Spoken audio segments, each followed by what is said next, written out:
jërëjëf mbokk yi béggee Walfadjri nuyu nañ leen am mbégte dellu seeg yéen ci seen émission lamb ji bu lamb sàjjee nii nu koy defee toppal leen ci jàngatu lamb yaatu noonu lañ koy fas yéene wéele gën ko yaatal nag tey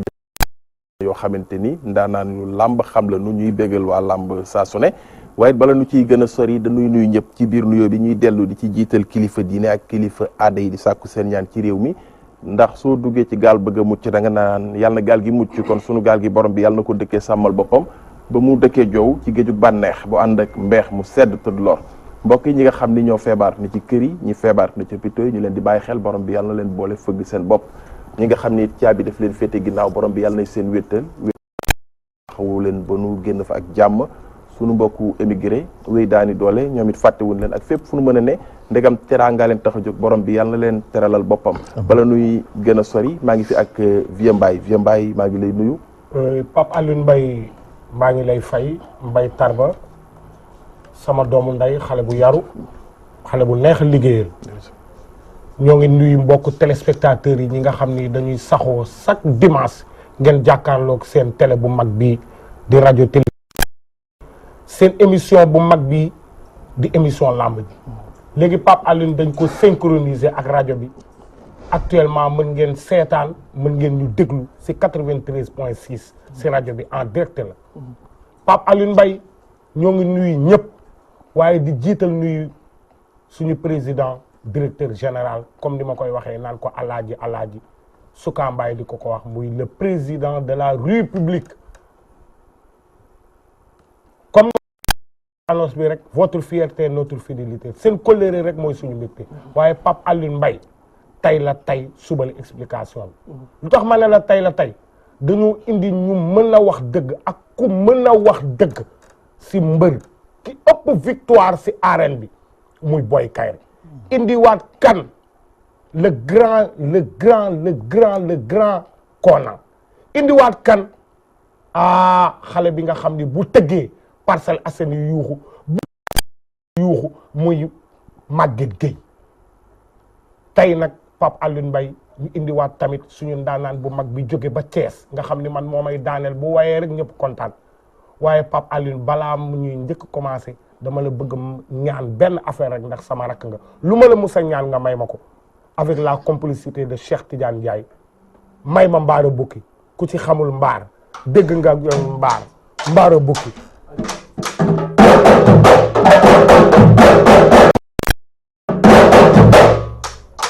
mbaara bukki ku ci xamul mbaar dégg nga sami mbaar mbaara bukki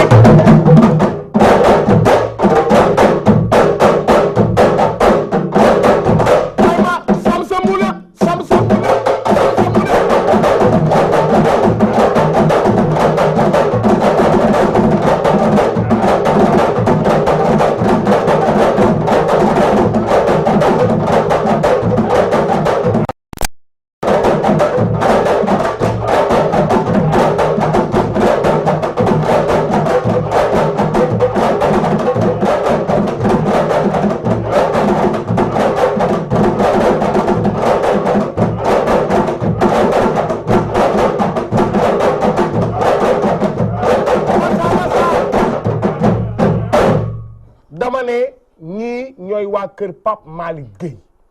kii mooy tambour major international major bu Parcelles kii mooy tambour major bu Parcelles kon boog Mbaye Tarba ñëwoon ba tey kon ñuy fàttali dinañu am jàngat yu am solo ponk yu wute ci émission bi xam ngeen ni olof yi dañuy faral di wax ni lu fi deful waxu fi lu fi ay di jàmbat góor ga ne woon ba leen jàmbat li tey jàngat li mooy doon lan làmb mook coow ñoo ànd bu nu fàttaliku saison daaw jéeg li ñu doon coow lan la CNG seen mandat doy na wala nan dolli nan dem wala ñu toog ñu ñëwaat ci biir bi nu toogaatee ñu dénk leen wax dëgg yàlla def nañ ci liggéey làmb la mais ci biir yokkute boobu ak liggéey bu am solo bi am na ci ponk yoo xam ni war nañ ci def taxaw seetlu daaw coowu làmb ji moo nekkoon lan mbër yi amuñu fu nu bëree boo xoolee ba nu yaatal ko ba nu jot stade Léopold Sédar Senghor ren coowu làmb ji mooy lan daanaka ñu ngi ci njeexitalu saison bi ñu ngi dugg ci ay ponk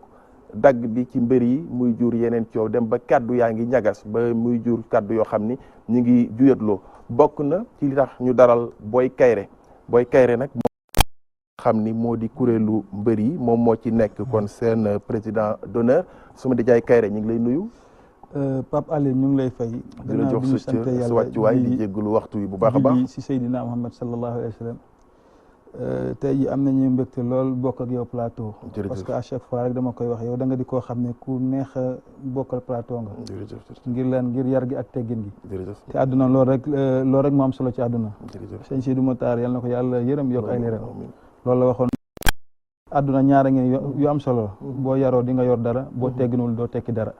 ñaari wax yu oyof la même ñaari wax yu am solo la si nit donc ku si nekk rek wala nañu jéem a sàmm loolu am yar am teggin di nuyu Vieux Mbaye Vieux saa yi ma ko gisee aussi sama xel day dem si sama xarit Fatou Guewel Diouf moom may doon mbapat ma daan woyal sama mbapat di doon koo xam ne suma jigéen la tey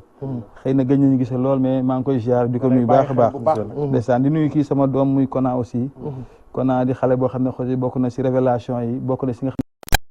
parce que àdduna toujours dañuy préparer relève bi donc ñi dañu bokk ci ay relève làmb kon ñun fu ñu toog rek war nañu toog ak suñu ay doom wala yoon wi nga xam ne mooy yoonu dëgg gi di nuyu aussi suñu doom ji nga xam ne nu mu tuddee sax kii waaw Fall Ndiaga di la ñaanal aussi aar bi nga def yàlla nga yokk ba yëg ko loo gis jàppal rek baye bàyyi xëcc bu daggul dikk parce que ñu bëri tey dimension bi ñu toll woon nañ fii mais gëm-gëm rek am solo waaw vraiment di leen gërëm di leen nuyu di nuyu téléspectateurs yëpp ñu ngi leen jërëjëf kon naa bismillah inna wali yàlla asalaamaaleykum fay Pape Alé jërëjëf vraiment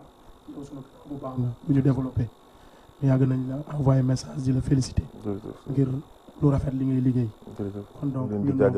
on est ambitieux waaw ñu ngi lay béggee di béggee sunu grand frère moom it yàqul dara Vieux Mbaye di gërëm sunu papa ak sunu jigéen moom lu mu wax si moom yëpp ci ñun ci moom la nekk donc ñu sant suñuy waajur comme ni ñu koy defee Serigne Sidi Alxuraan mu jàmm gën sant waa APEX bi ma dëkk ak Lamsar bi ma dëkkoon sant sunu assistance bi fi toog yëpp ak ñëpp rek Sénégal yëpp daal ak téléspectateur Walfadjri yëpp ak le groupe xam nga le président du groupe xam nga suñu papa Sidi Lamine Niass ak képp kuy kilifa ci réew mi ku lim doo matal jërëjëf dina am solo Fan Ndiaga ni ma leen ko waxee moom nag ndaanaan la boo xam ni dañuy may tuuti ma ñëw bu ko defee moom fi muy nuyoo ku ko déglu di nga dégg ndaanaan ñàkk ko déglu wóorul yàlla maa ngi ñëw ñu yaatal ci moom waaye it laata loolu dafa am làmb ju fi amoon muy Bombardier ak Rocky Balboa bi mu taxawee CNG ci seen bopp jëloon décision ne duñu ko bàyyi mu bëri fi ndax mbër munu xamul fu mu jógee xamuñu lu mu fa def ñëw bëreeg mbëri ci kaw li muy yàqal ci làmb moo bëri mu juróon coow lu bëri ginnaaw bi promoteur bëggaat combat bi Bombardier waroon koo bëri ji bitim réew laataa mu cay dem sax maa ngi ko ciy laaj mi ngi naan day xeetu sport boo xam ni li tax mu bëgg a dem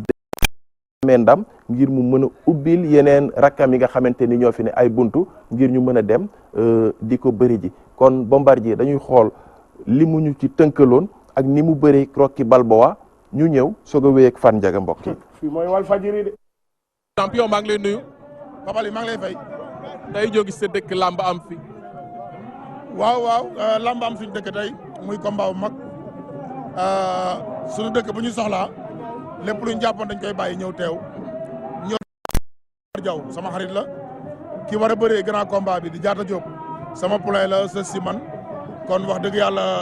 sama teewaay tey bon bettu leen quoi. gox bi làmb bu suqalikoo bari na ci loo xamante ni jóge na ci yow. waaw dama ko doon wax bu njëkk ma ni bu njëkk sama défi mooy bépp xale boo xam ni day fooye làmb rek sa famille gëm la say mbokk gëm la parce que tey su fekkoon ma dama ko commencé échec kon tey képp ku bëgg a fooye làmb rek dañ naan la bàyyi ko parce que Bombardier bi te defe naa tey liñ doon ñaan yàlla may nañu ko mooy xale yëpp tey am nañ gëm-gëm ngemboo mu dem bëri ji Dakar ñibbi soit Mbour. mais début bi loo ci jànkoonteel. métti na trop parce que ñu bari gëmuñu ko woon doo am soutien dañ naan dina dem ñi naan du dem parce que amuñu woon gëm-gëm bi li ñu gëmoon rek mooy tant que demoo basé wu Dakar mën a doon champion man loolu laa doon xeex mais début bi métti woon na trop comme li tubaab di wax tout début est difficile mais sant yàlla bu baax quoi. roi des arènes am combat war a bëre Rocky Balboa kooku ban xeetu bëri la lu tax nga ko ak it lan nga yaakaar ni mën na ko ubbil say rak. waa xam nga MMA sport de combat la mais dafa différent tuuti ak bëri Sénégal mooy combat la yoo xam dafa am wéq am dóor am concu am yëpp mais doon naa ko pratique ak benn club bu nekk Montpellier sport de combat la boo xam dama ko yàgg bëgg yàgg ko suivre donc bëri Sénégal 45 ans nga arrêté te MMA mën nga continuer ba heure boo ko mën a tur rek nga bàyyi donc li may apporter mooy ouverture la aussi su ma si amee réussite bu tenté pour def ko nañ la bàyyi pour nga def ko waaw. am nga combat war a dajeeg Eumeu Sène. waaw ñu ngi war a daje normalement mois de juillet donc mais pour l'instant comme bii moo gën a jege c'est juste un mois ñu concentré si boobu nag bu ñu fa jógee ñëw nag waajal Eumeu Sène incha allah. looy wax ñi lay bëggee. waa di kontaan si ñoom et di leen remercier bu baax di nuyu waa Mbour yëpp Sénégal yëpp à travers Walfadjri di la gërëm bu baax Papaline sa liggéey rafet na sell na sa jëw rafet na parce que ko dafa tey dafa dal lancé boobu nga jël ñu ngi lay ñaan daal nga continuer ko di la sant baax di la gërëm si déplacement bi tey lii mooy gën a suqali lamb parce que tey lamb yi ngeen ñëw tey déplacé ñoo jël si ko teg ko Walfadjri dina tax prochaine fois promoteur yi am courage ñëw tëggaat. Monsieur Bombardier. Et c'est la légende Bombardier, Allez, s'il vous plaît, roi de la lutte au Sénégal, qui nous fait cette magnifique danse. Eh oui. On y va, on y va.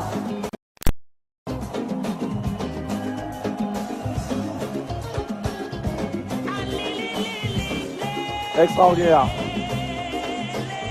Mais quel coup de maître d'avoir pu faire venir Bombardier à Genève ce soir. Appel incroyable pour son bruit de MMA. Ce soir ici.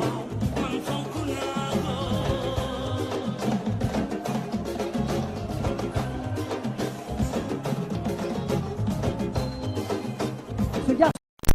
stade avec plus de 50 000 personnes qui viennent le voir. Bien sûr en lutte sénégalaise. Et ce soir, pour vous, il vient dans les règles du MMA. Un beau bébé, hein. Un beau bébé. Un beau bébé. Non, je crois que il faut connaître le Sénégal, il faut connaître ce que représentent ces lutteurs au Sénégal. Ce sont des garçons qui ont 150 000 € par combat au Sénégal. Des dieux vivants là-bas. Moi, je trouve ça excellent de les voir ici à Genève, de les voir ici en Europe. Comme au Jiu-Jitsu l'arrivée ici, bah voilà, on a la lutte sénégalaise qui arrive ici. Comme il y a des autres sports qui sont arrivés ici, bah voilà. Je trouve ça joli, c'est super, ça, c'est super beau. Alors après, le combat en lui-même en MMA, Bombardier n'a pas d'expérience en MMA. C'est un lutteur, il n'a pas l'expérience de travailler sur le combat. Papy, ça en a un petit peu plus. Mais bon, c'est le combat a du mérite pour avoir lieu, quoi. Voilà. Et il aura un fort retentissement au Sénégal. Hein. Croyez-moi, je pense que le Sénégal est aujourd'hui à Genève. Rocky Balboa. Bombardier contre Rocky Balboa, ça va donner.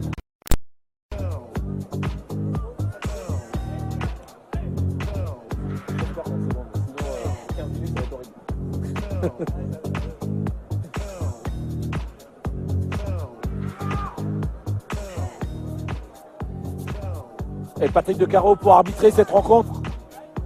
C'est parti. Alors croyez-moi que chaque impact là va être lourd.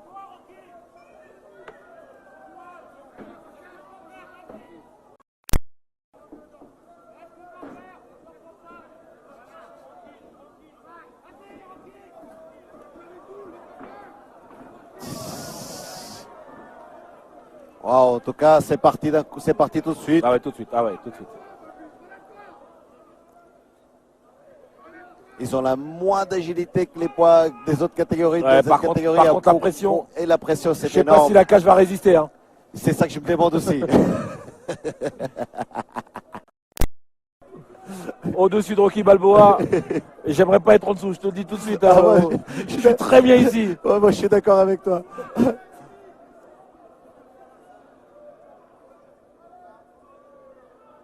Rocky Balboa qui essaie de trouver un petit peu d'espace.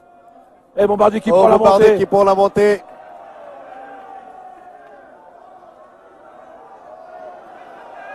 Ah, et ça y est, c'est fini. terminé. Oh, KO, KO.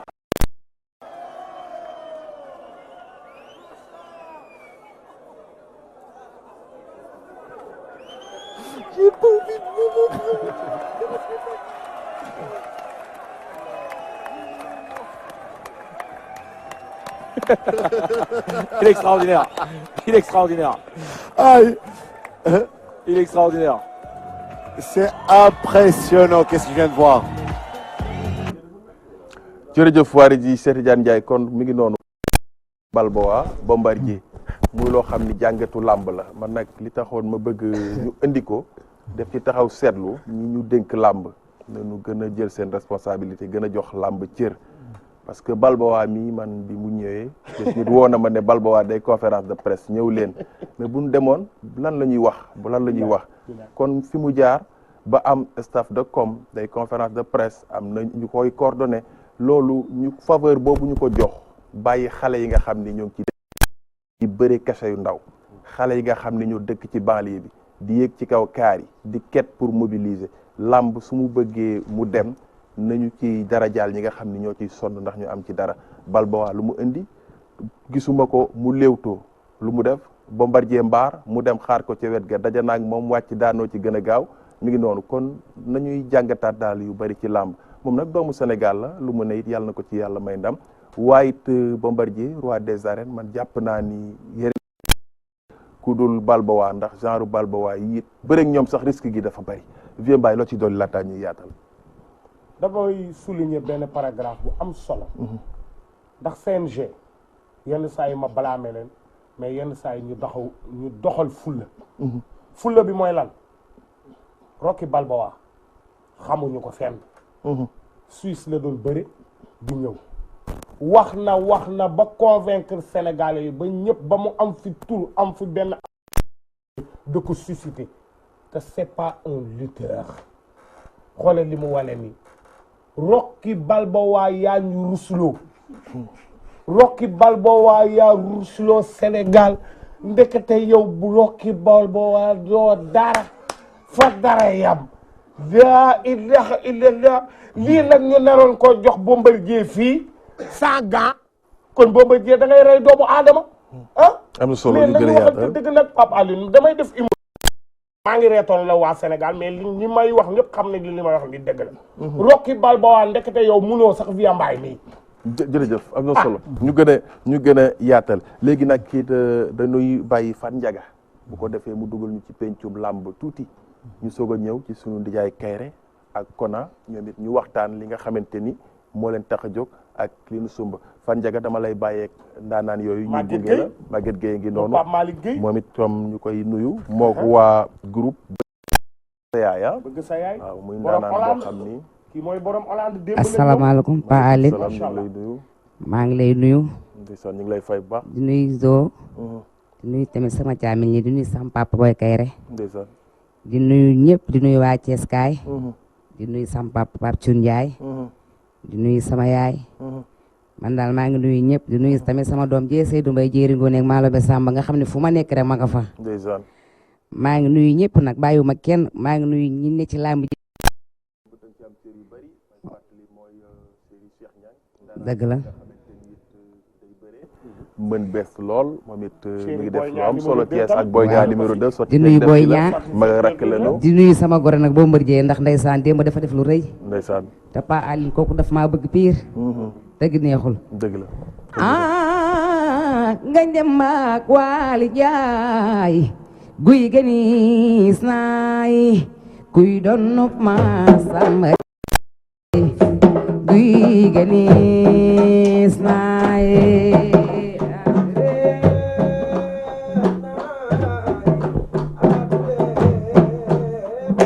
waaw waaw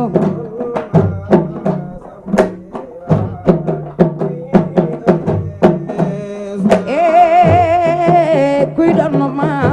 samba jeey guy gënis naay doon ma samba jeey waaw waaw guy ga joor naay lay lay la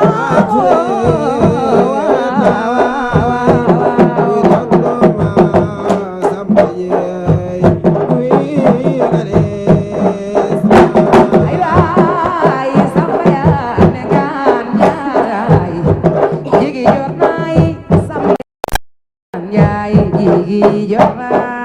ma wayal ma Sidi Lamine Niass atureer na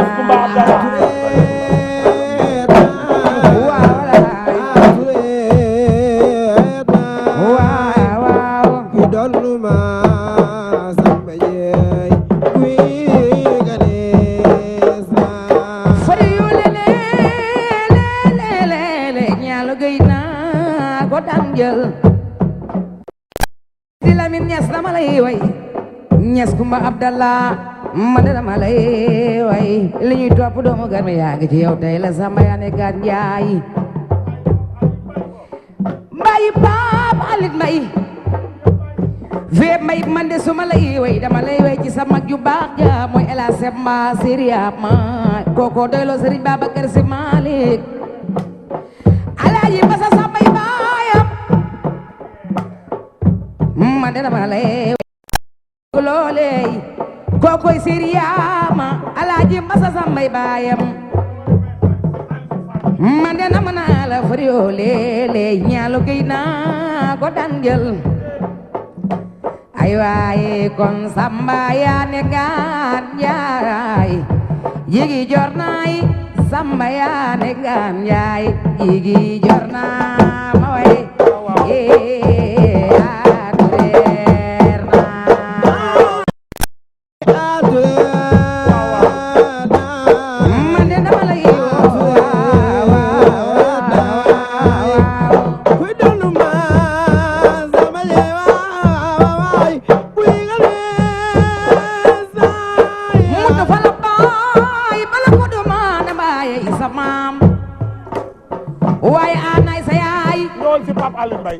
ay waay dégole yi sa baay mbokkum yaayu Seex Mbàkke ñag demba daa Samba def maaleel ngoñ mi tekkul tere laala tul ndom ko lu baat di jar dem doo ko faale maa o joor kumba Samba yaay jaloor waaye dégole yi sa baay anaay sa yaay ana boo yi ñaar ma dana mën a laay li ñuy topp doomu Garmi yaag ci yow ay waay kon Samba yaa ne gaan Njaay yigi jor naay Samba yaa ne gaan yigi jor naa ma way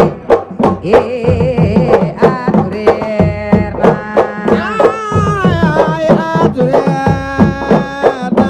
waaw wala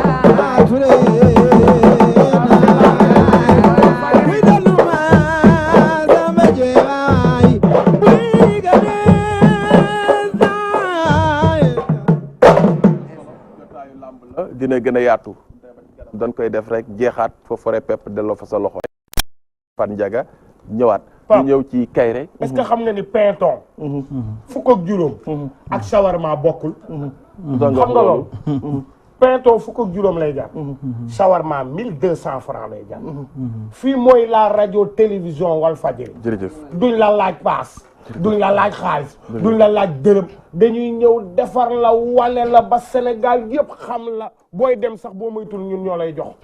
ici c'est la radio télévision Walfadjri am na solo booy Kayre Kayre dëgg la bi xanaa di ko ñaanal rek sunu doom ji li mu yëkkati lu ne rek am na solo parce que xam nga mbër sidit la te yenn saa yi nga woy dugg foo xam ne gis naa la waaw noo def kenn du la mën a téye ndax woy dafa garaaw mooy kon ci la ñuy duggee ponk boobu mbër sidit la yaa ko wax Kayre mooy président d'honneur tey ji taxaw na ànd ak ay rakam mu am loo xam ni gis nañu li njariñu làmb la ñu koy xeex dal ngeen jóg dëgg la Pape Alène tey boo nee làmb rek boo nee làmb rek da nga naan mbër parce que tey bëri na lépp loo xam ne day gravité autour de la lutte làmb moo tax mbër moo tax association yi ngay gis yëpp ci biir làmb budul woon mbër yi du am te ñun dañu bokk si nga xam ne dañu bokk si stabilité dëkk bi saa yu làmb amee da nga gis dëkk bi danaan tekk te loolu la ñëpp bëgg kon ñu mel noonu bu dee ay gor lañu ne ci dëkk bi tukkiwuñu liggéey ba làmb toll fii dañ leen war a jox cër bu rëy ci làmb bi mais tey dem nañ benn instant boo xam ne gis nañ ne ñi nga xam ne ñoo ŋànk làmb ji respect bi nga xam ne waroon nañ ko jox mbër yi joxatuñ leen ko ñi ngànk làmb ji mooy CNG voilà parce que en général gis nga li indi loolu Pape Aline abus de pouvoir baaxul tey loo gis ni mooy seen cër ñu xañ leen ko non bëri na du jeex Pape Aline tey bu ma ko doon lim fii du jeex du ma ko doon lim du jeex parce que li indi loolu mooy tout à l'heure li ma wax rek boo da ngay dem ba foog ne yow yaa ko moom parce que bëri na tey làmb fi ñu toll tey am na lu bëri loo xam ne buñ ko doon def waroon nañu toog mbër yi ñuy toog ñu ciy waxtaan ñu nag ñoom mais lu bëri duñ ko def dañuy toog seen bureau yi tënk seen ay règlement ma ñëw imposer ko mbër yi coow li loolu la parce que tey jii mbër yi bu fekkoon ne saa ñu ko war a def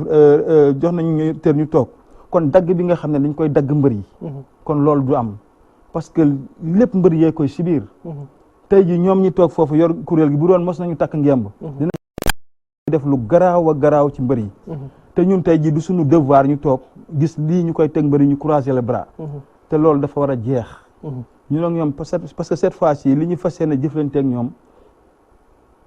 du loo xam ne lu yomb la lan ngeen fas yéene jëflanteeg waaw parce que xam nga on est dans un état de droit te boo nekkee si dëkk yoon ñii fi nekk pendant 24 ans teg defatuñu yoon il faut que ñu teg leen si yoon parce que xam nga comité d'exception li tubaab naan un comité d'exception dafa am durée bu mu war a am mooy 3 comité d'exception 3 ans war a def c'est-à-dire bu 3 ans yooyu jeexee dañ ko war a yóbbu fédération mais 3 ans yu jeexee on est presque 24 ans mënuñu def fédération kon c'est-à-dire ñooñu li ñu yor mënuñu ko gérer léegi nag dafa jot footballeurs yi ñoom ñoo yor football bi les anciens footballeurs ñoo fi nekkoon di football bàyyi nañ ñoo yor football bi nga dem si basket bi basketteurs yi anciens yi ñoo ko yor tey Sénégal da ngay gis làmb ay ñeneen yor ko ñoo xam ne mosuñu doon mbër loolu nag moo indi problème làmb ji ñu jox ko mbër yi ñu jox ko mbëri parce que buñ ko jox parce que suñu yëf la ñoo ko moom ñee dañ leen dénkoon ne leen doxal leen te li gën a garaaw tey jii ki nga xam ne moo ko jiite li muy wax man bañ may dénk kuréel bi man maa tànn samay nit loolu ministre bu ko defoon kooku erreur la defoon parce que tubaab bu la ne dama lay dénk mbir du yow yaay taxaw ne nañ ma jox waaw parce que dafa ne moom comme que da ngeen may fal yéen may bàyyi ma tànnal sama nit loolu nitam yooyu nag mu tànn tey moo indi li ñoo fi toog 24 ans di def lu leen neex kenn xamul xaalis bi ñuy dagg ci mbëri fu ñu koy dugal du hôpital bi ñu fi tabax benn prétexte waaw nee nañ xaalis bi dañ koy yóbbu fële drapeau chef de l'état drapeau lan chef de l'état non kooku ban drapeau kan moo wax loolu si ñoom loolu la ñuy wax de nee nañ moom lañ koy organiser bu ñu amee drapeau chef de l'état comme daal ñu ngi nii Kolda xaalis bi moom la ñuy jël Mayel Kayré waaw baa ngi ñëw ñu dugg foofu Mayel Kayré non kafuma de lu leer d'accord c'est-à-dire xam nga ñun fii kenn mënuñu nax c'est-à-dire nax moo amatul Sénégal ñu doon nelaw sax yeewu nañu mais man loolu sax d'accord ma ko ndax ñoom li ñu dagg ren ëpp na 100 millions organisation ay Kolda ak yooyu du mat sax 10 millions que 12 millions wala que 13 millions non c'est-à-dire loolu état da leen di accompagner si loolu waaw ba pare état da leen loolu c'est-à-dire xam nga drapeau du chef de l'état vieux dañuy waxante dëgg rek dafa am loo xam ne dama siy dugg muy lan tey suñu réunion bu ñu mujj a def dafa am benn licence boo xam ne dañu fexe ba récupérer ko donc mën nañ jàpp ne plus de 7000 et quelques lutteurs ñoom ñoo dagg licence ren te boo nee 7000 fois 10 000 rek da lay dox 70 millions. yaa ilaha illallah. parce que le problème du ci ay le problème du ci ay kii le problème du ci ay sanctions pécuniaires yi ñuy wax dañu bëgg a indi. li nga xam ne maanaam avant saison de ubbi rek. plus de 7000 par 10 000 da lay jox la te am na yoo xam ne 15000 la ñu fay affiliation yi loolu mooy benn. nga jékki-jékki dem si promoteurs yi. ñoom 300000 la ñuy jëndee licence. calculer ñaata promoteur ñoo fi nekk di def 3000 licence di def 300000 xam nga loolu daal di féete boor nga dem si manager yi manager 50000 lay daggee licence mën a doon manager ñu continuer ba tey pare gu ma li may lim nii de ak ñaata manager boo paree waaw ñaata fi nekk nga demaat ba si yàgg ñu daal di wax ne écrit bi dafa war a affiliation écrit yi daal di affilié wu te jàppaleen ne saa yu mbër bëri am nañ ci cachet mutuelle bi 1% ci cachet am di commencé ñoom CNG 1% xam nga yooyu yëpp boo koy def te yow ñu ne la yow dañ laa dénk mais ku la dénk ba yow ñu la dénk ne ñoom doyal nañu léegi 20 ans doy na Sénégal amul fenn muy football muy basket ku fi toog 20 ans seul le CNG ñoo fi def 20 ans ñu ne léegi nag sax 19 ans la fi toog non waaw yaa ngi may dégg donc tey ñu dajaloo ñun le monde de la lutte ñoo ne tey ji ñun dañu bëgg que ñi nga xam ne ñoo fi nekk mu le seen pour ñu bàyyi ñoog suñu lam ñu xool ñeneen pour ñu mën a doxal làmb ñeneen nag mun na doon mbëri parce que dootuñu nangu ñun ñu jël làmb jox ko ñeneen ñoo xam ne dañuy teg lii boo duggee ci biir làmb ci tey Pape Aline li gën a garaaw boo duggee ci làmb dañ teg ay règlement yoo xam ne amul boo xam ne arrangé na mbër règlement jël mbëru xaalis mbër yi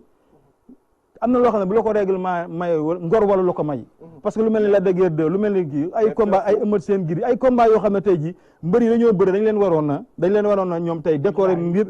ni amateurs yi kontaan parce que tricher amu fa te boo seetloo léegi lamb amatul tricher xale yi boo gis gëm na boppam supporter dañ ci bëri ba jeex mais dañoo teg ay règlement yoo xam ne jël ay saaku teg ko ci biir géew bi jëlaat yeneen teg ko ci ba pare ne leen ku arrière ñu dagg la imagine ñu waaw ci photo mbër mi yenn saa yi mbër yi dina def loo xam ni day jaadu ñu dagg leen ak i tamit lii nii bu fekkente ni lu ngeen gis ni jaaduwul la donte mësoon ngeen fi sumb ay combat wala wax lu leen naqari mais ndax jotul woon wala mu doon gën a teel ngeen ñëw ci ponk boobu li tax ma ñëw ci gis nañ ay bés yi ñu génn kàddu yi mi ngi ñagas et que war na mën a doon waxtaan boo xam ni njariñ da ciy génn dem nañ ba jiñante càcc wala lu ni mel jib na ci muy loo xam ni bi mu lawee it gis nga dafa am ku ne ci ginnaaw kuréelu mbër yi wala ñu leen yabal loolu tey ji ban leeral ngeen ciy joxe man ci télévision lay waxee te lépp lu may wax dama koy gëm mooy kii li Vieux Mbaye départ sànq dañ la xam ci dëgg waaw tey ji amul kenn koo xam ne mu ngi ci nu ginnaaw Pape Aline parce que ñun dañu dee ay mag yàgg ci làmb plus de 28 ans de carrière kooku nit ku ko def kooku domaine boobu xam nga ko kenn nekkul ci ginnaaw mais dañu gis ne dafa am yoo xam ne ñu ngi koy def jaaduwul est-ce que comprendre beneen bis boobu xoolal tey ku mel ni Baboy ay koñ la ci làmb Boy Kayre man du ma wax sama bopp nit ñi ñooy wax mais tey waruñuy jubilé waaw dégg naa bu ngeen di jubilé dañ leen dañoo daggaloo licence xam nga loolu manque de respect la da ngay mbër mi ëpp victoire ci arène nga bëre 28 ans de carrière tey jii ñu ngi nuyu le directeur général tey jii muy Sidi Lamine tey fii emploi bi fi liggéeyoon tey bay bàyyi def fi yenn at yi je crois bien Sidi ak ni ko nit ñi xamee dina la defal pour am ñëpp toog mu gërëm la man mii rek bio màkk la ma may waaw xam nga kon tey le CNG tey ku mel ni Baboy wala Boy Kayre bu ñuy jubilé ñaata nga dagg bi ngay jubilé man lutte simple laa def lutte simple bi licence lutte simple bi 100 000 francs la non c'est pas normal bu dee Baboy moom 300 000 francs la daggee licence parce que lutte avec frappe la def est-ce que comprendre nga donte tax tey 10 000 francs la sax loolu dafa rafetul suñu diggante ak CNG loolu dafa wane ne rek am na fu ñu teg mbëri léegi nag ñun dañ ne loolu na jeex que cette équipe bi fi nekk ñun bëggatuñu ñu diriger ñu on a le droit de le dire léegi nag maintenant c'est à l'État de prendre ses responsabilités parce que lépp loo xam ne tey doomu réew mi la xeex sa ak sa yelleef ñun dinañ ko xeex te dinañ ko xeex nag ci dëgg xeex ko ci fulla xeex ko ci fayda benn ponk ma ñëw ci la Kona woon yooyu woon ni na ma ñëw ci Kona ñu gën a yaatal ndax itam doon nañ faral di wax ni association des lutteurs en activité ñi ngi ciy dégg ils ne sont plus en activité parce que dafay nekk génération boo xam ni ñi ngi ci woon seen fin de carrière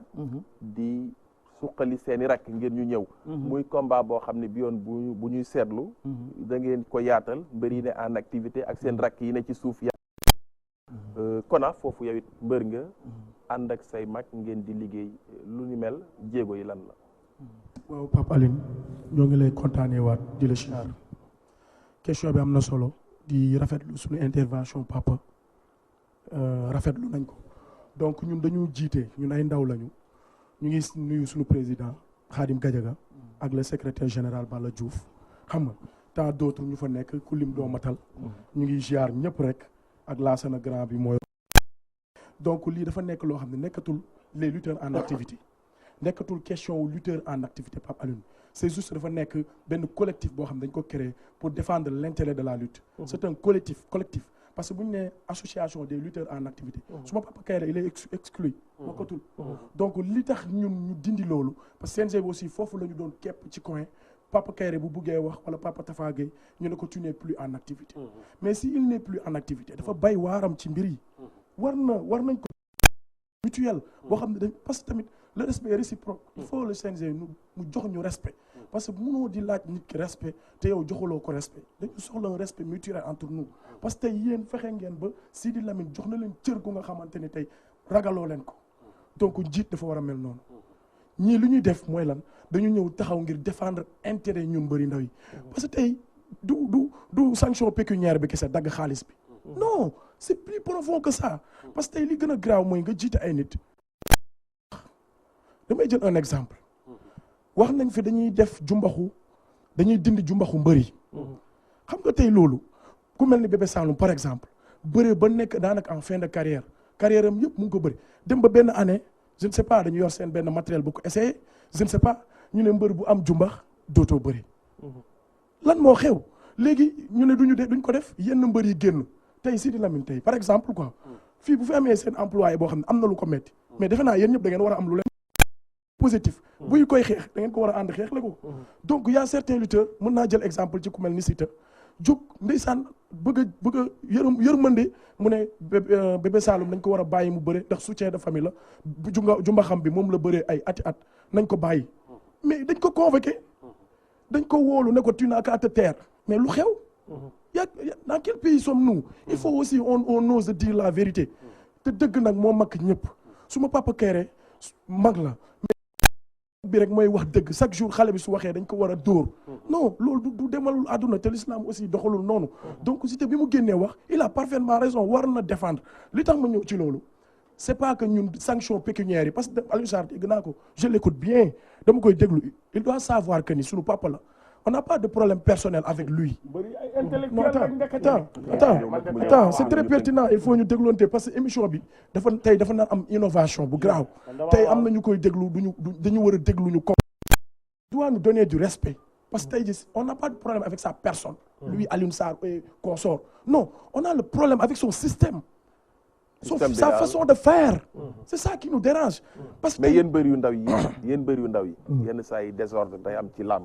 dañuy nangu day jóge ci yéen parce que mën nañ leen convoquer heure ngeen tardé mën nañ leen jox nombre bi nga xam ne ñoo leen di accompagner loolu it du ngeen ko respecté mais lu amul organisation est-ce que dina dem ok c'est ça si loolu lay ñëw mbër mu ndaw mbër bu ndag différence ñun ñëpp dañu daggu licence su 15 000 francs donc ñun ñëpp on est de même pied d'égalité c'est juste succès yi tey général Malika Bële champion la fu mu dëkk suy génn mais ñi koy dafay mel ni mbër bu mag mooy génn donc question de niveau la moo tax CNG bi am na respect bu ñu leen jox ñoom xam nañ ko si dañ ñu ko delloowul parce que ku mel ni Papa Kairé c'est un légende de la lutte il faut qu'on se dise la vérité tey su fekkoon ni ci football la moom mën nañ ko considérer comme un Maradona wala comme un Platini donc kon war nañ ko jox du respect xam nga lan ngeen war a def waxal ko na xam nga lan ngeen war a def grève leen non loolu il faut dafay nekk jotaay boo xam ne grève leen rek non Papa dama bëgg exprimer wu non parce que jotaay boo xam ne tey jotaay d'excellence la oui c'est vrai grève leen rek tu es trop professionnel grève boo xoolee du saafara si te non bu ñu grève CNG fan lay jëlee mais itam day gaañ parce que waaw may ko mu ñëw ci ponk boobu ñu dem wax nga dëgg waaw xam nga tey grève on est des gens civilisés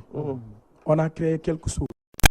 na ay nit yu ñoo xam ne tey xam nañ li xew gis nga kër dof boo gis kër nit la jóge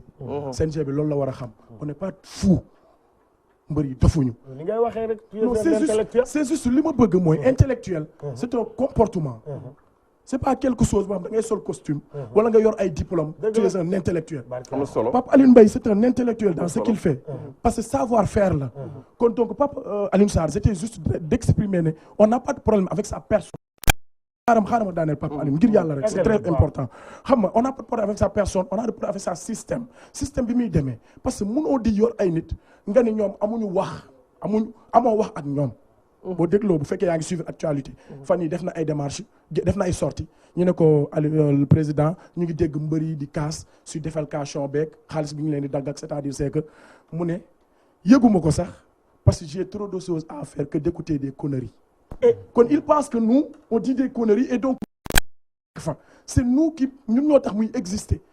dans quel pays sommes-nous damay laajte solennellement on est des gens civilisés donc on est des lutteurs on n'est pas des fous am na solo dañuy ñëw ñu gën a yaatal am na solo ñu fàttali rek ñu jotaayu làmb la dañuy bëgg sottente ci xalaat rek bu ko defee mu doon loo xamante ni njariñ da ciy génn ñu xool li rafet li ñuy roy ndax àdduna lépp loo gis tolluwaay la rek ak ay jamono lépp ci nett li lay mujj dina am solo lool bu ñu ñëw yaata waaye it am na beneen ndaanaan boo xam ni ku mës a jox cër làmb la moo tax keroog bi muy jubilé di génn ci làmb jox na ko cër lool man personnellement bi ma dugg see stade keroog dama kontaan ndax stade bi ni mu mel muy jubilé Baboy jëmb yi nga xam ni bëreendoo na ak ñoom ku ci mel ni Boy Kayré mii loolu am na solo mbir boo ci nekkee mu lay teral da ngay teral loolu ñu ñëw jëmmal bés bi ànd ak Baboy loolu dafay am solo ci carrière mbër nañuy bàyyi xel champion yi sibile ci làmb ñu leen taxaw di leen wàcc waay àdduna lépp loo gis mu doon yor timisam mi ngi ñëw kon nañuy gungente ñu xool Baboy keroog jubileem na mu ko dugg see dellu siwaat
amateur jéppiwu ko ki axlu làmb jéppiwu ko déedéet lu mu mës a def ci làmb ko defee fu laam la ko defee faydaam la ko defee Balla Beye de mbëkk na yëngal na bopp ba ñu ngi koy xalal ma wax mbëri nanu jàng ci moom jëmm ji nga xam ni mooy tolluwaayam bi muy bëre bi mu bàyyee bëre lii la yor kon entraînement moo wóor sotti nañ ko meew ma yëngal na bopp ba yëngal na bopp ba mbëkk na Baboy yëgi noonu kenn ak alpulaar gaa ngi ñaan waaye fit a ngi ab du baaxu xam nga ne kii daa war a mën a bëre état bi mu toll nii foofu la mën di toll ub lamb waaw ndeysaan mooy fit mooy jom mooy jàmbaar ndeysaan jàmbaar may na lion ki ñuy wax mbëroo di kooku kii bala nga ko xam nga tamit tàkku saanam keroog ba mu bëre Bombardier ba ma ko keroog jul timis sañ jule si timis fi Pikine muy xale boo xam ne bi xale bu am jom la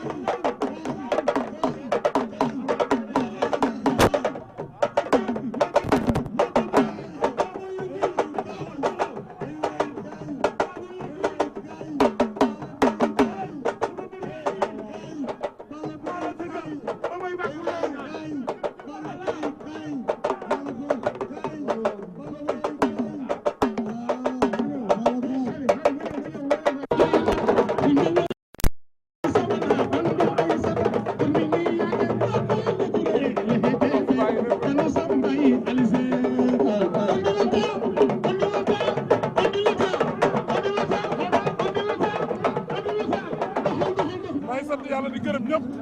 mooy lay wax public Pikine amul may wax public Pikine ça me fait rien ni froid moi je suis un lion tey alhamdulilah public Guédiawaye ñëw na am na samay nit yi nga xam ne ñu nga dëkk Pikine ñëw noonu doy na ma kanam rawuli bët man doomu taalibe Serigne Touba laa du ma torox ci dara am na mbër yu bëri nga xam ne li moom amuñu ko loolu sant yàlla la te maa ngi am sutura di sant yàlla tey ñii ma àndal moo ma gën a neex ñii laa doon bëreel keneen ku ñëw ak ku ñëwul intéressé wu ma. xam nga li ñu naan yàgg bawul dara parce que tey Baboy dafa di koo xam ne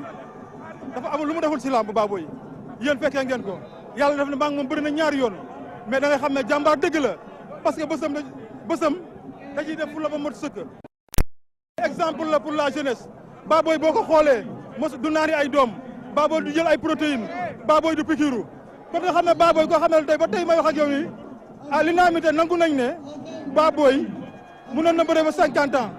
mënoon na bëre tey ba 50 ans ngir ko li nga may loolu mooy jàpp boppam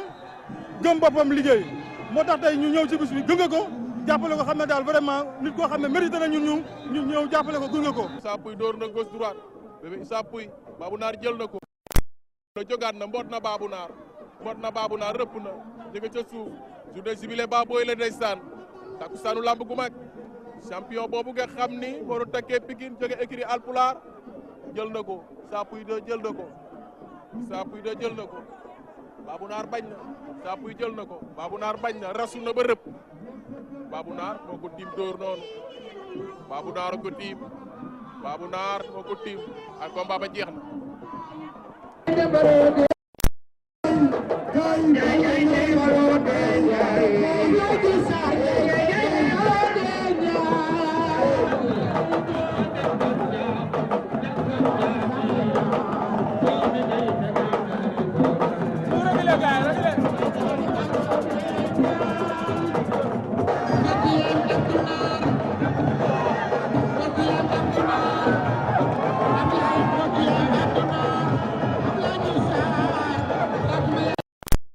champion nuyu naa la. Pape fay naa la.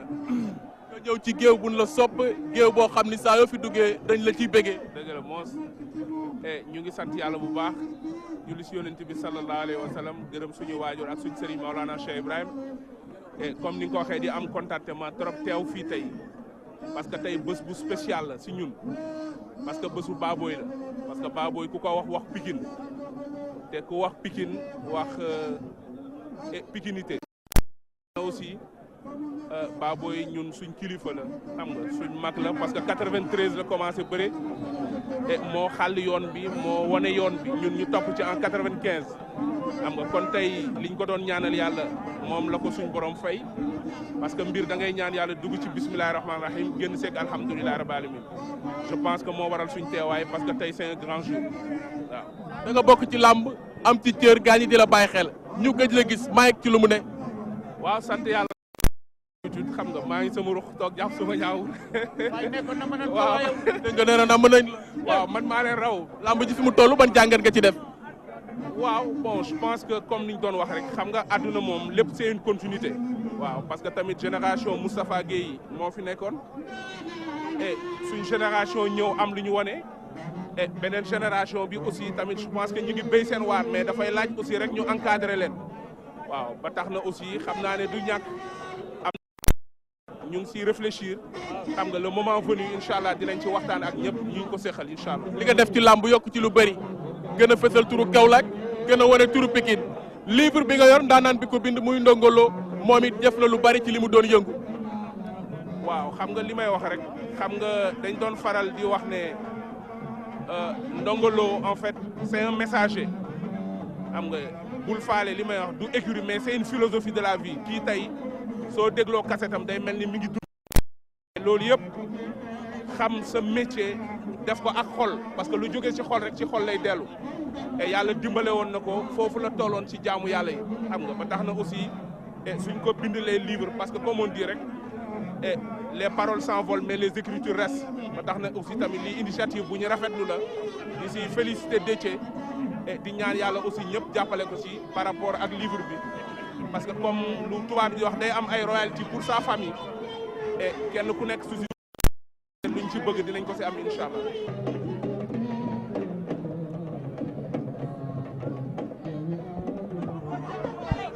daje nañu jël na ko yegg na ko fu sori rëpp na génn nañu saaku ya arbitre atte na Babacar Balde moo ngemb fulaatu bi moo jóge écurie Falaye Balde Maya jóge rek énergie arbitre sifflé waat na Babacar Balde dóor na càmmoñ ba la dóore Maya fayu na de sibile Baboy ñu ngi Leewtoo Babacar Maya mu rëb Maya daw jafandu ko Maya tak Babacar Baldé jàpp na ngeem Babacar Baldé tuur na ko ànd na nu rëb jogaat na nu Babacar Baldé moo dóor moo daanu Babacar Baldé moo dóor moo daanu. tey dañu am bis boo xamante ni dama koy rafetlu mooy Balla Beye am nañ ay takkusaan yu ne maa ngi moom fii tey bu ñu demee ba yàlla def buy tikki ngembam man du ma mën lu dul rafetlu ko mais tey li gënoon rafetlu ndax waa Pikine dañu war a xam ne Balla Beye seen doom la mbër yëpp ñoo waroon ñëw tey mbëru Pikine yi waaw waroon nañu ñëw soutenir ko ndax lamb yàggul waaw loolu daal laa xam ne su ma mee ci lu may metti loolu rek lay doon. Tyson moo ñëw tey. waaw Tyson bu ñëwee tamit ñëwal na ñëpp. en tant que champion mu nekkoon mbër comme yow lu la gënoon marqué ci moom lan la. waaw li ma gënoon marqué ci moom mooy fuggam ak gëmam combat bu mu am rek jomam la ciy jëmbat ba mu jeex tàkk loolu xam naa ko ci moom xam naa ni am na fit te tamit nit ku baax la te ñoo bokk sëriñ moo tax maa ngi koy ñaanal bisam bi yàlla na ko jig daal. Pape Ali ñun suñu combat mag Balla ñu ko daan préparé dañ ko préparé mystiquement mais dañuy ñëw du ñu xam sax fan la ñu Balla di jaar franchement ñaari combat yëpp dañ ko jekku mais xamuñu fan la Balla di jaar. ngeen koy jekku dañ koy jekku mystiquement moom sax boo ko laajee moom xam ne ci dara. Kayre dama ko doon wax Balla day song kat la tey nag xoolal tey lañ koy leer. mais loo jàng ci moom lu la gënoon marqué ci moom bi muy bëre. non li ma gën a marqué ci moom maanaam foo nattoon fit wi rek fit wi dépassé na foofu parce que gis nga suñu deuxième combat bi daf ma xawoon woon ragal mais ndekete boobu dafa ma doon nax xam naa rek mais ba arbitre bi sifflé combat boobu xalaatu ma woon nan mu dina dox sama kaw moo tax man loolu marqué na suma maal ku amoon fit la ak jom. jërëjëf.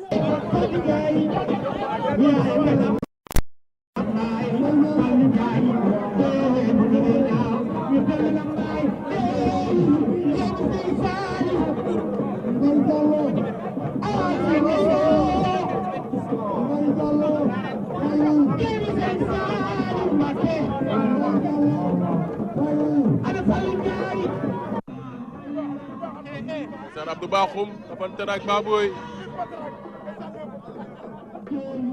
Abdou Bakhoum tafante ak ndeysaan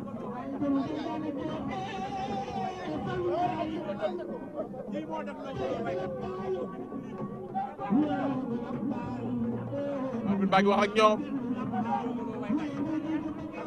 Balla Beye Boy Kaïré Balla Beye numéro 2 Boy Kaïré taxaw nanu si pare nanu ndax pare ngeen